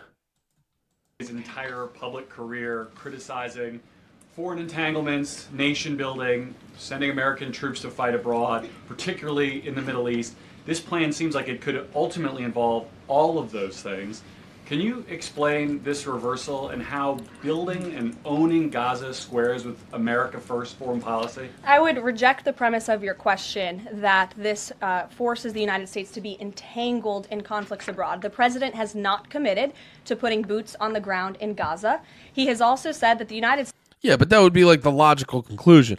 And also, just like doing Israel, how does this benefit America? By rebuilding Gaza? How does this benefit the U.S.? I mean, I get, like, it's one thing if he's going to start a coalition where he's going to get a bunch of other countries. Fine. I don't fucking care what they waste their money on. I care what we waste our money on. What is it, Matt?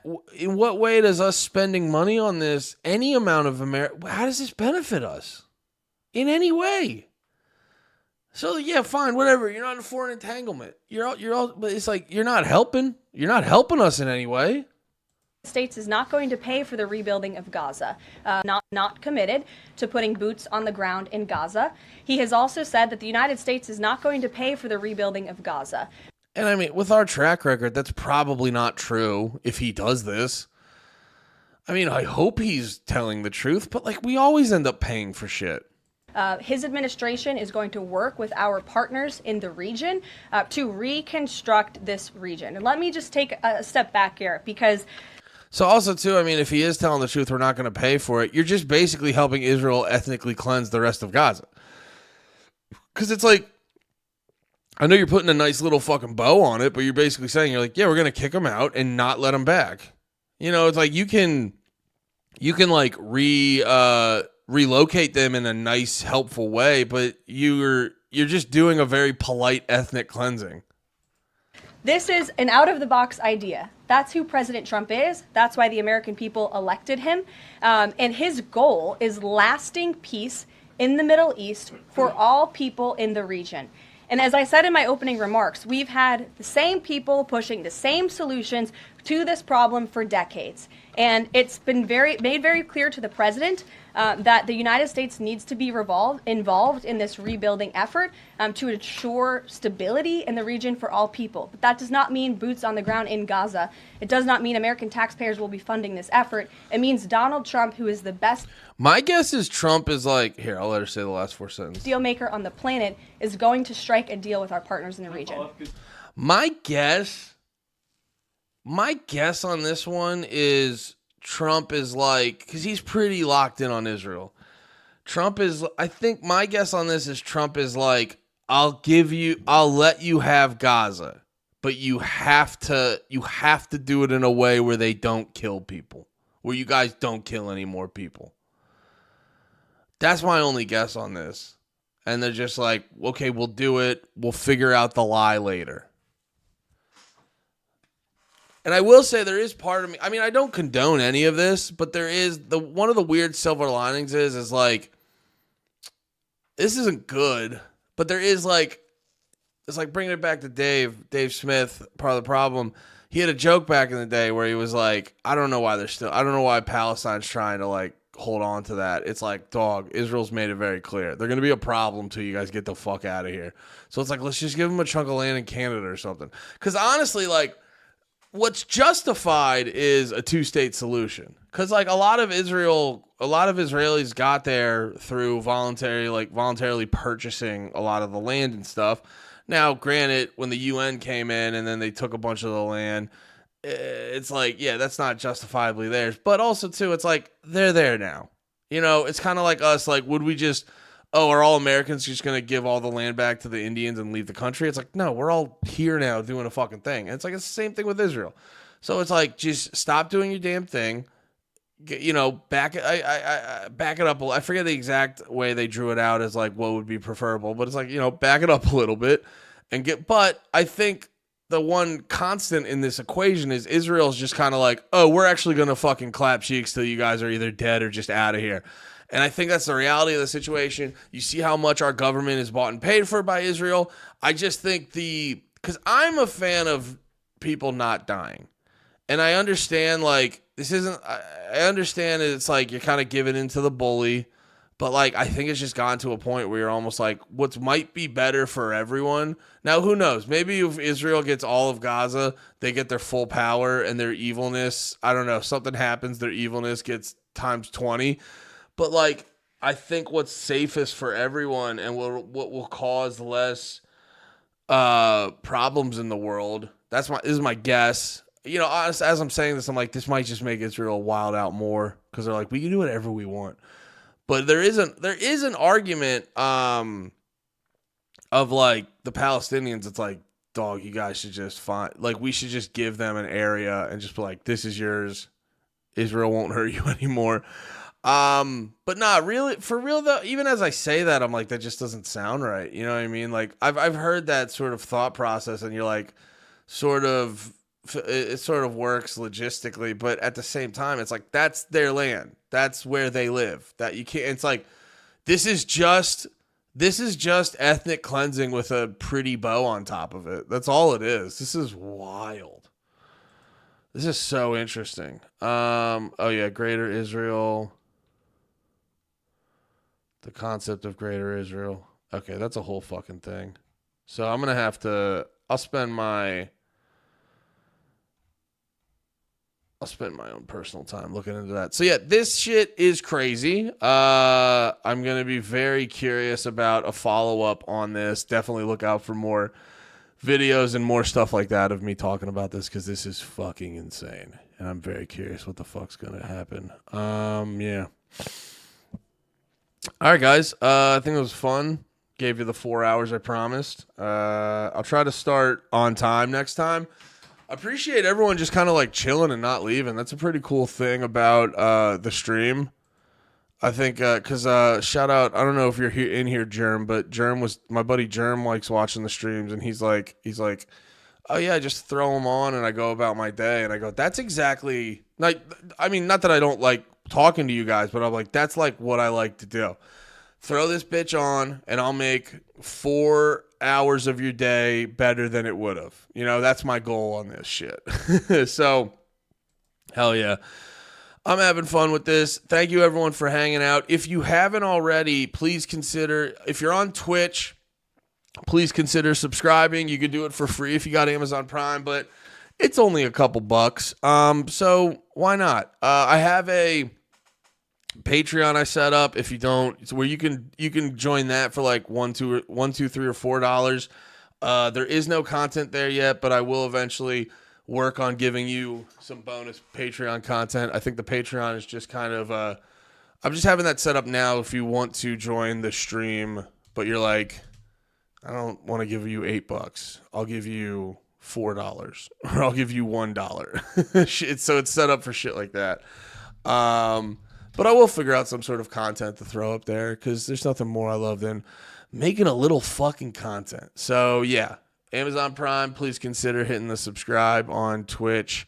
And also if you're on YouTube or if you're not on YouTube, if you're currently watching on YouTube or you're not, please consider hitting a subscribe over there. I would really appreciate it. I'm trying to get that shit to 500 so we can monetize the channel and make a couple bucks over there. I really appreciate you guys. Tell your friends and go fucking call your mom and kiss your wife and tuck your baby in. Just have a great fucking Wednesday. I'll be back tomorrow.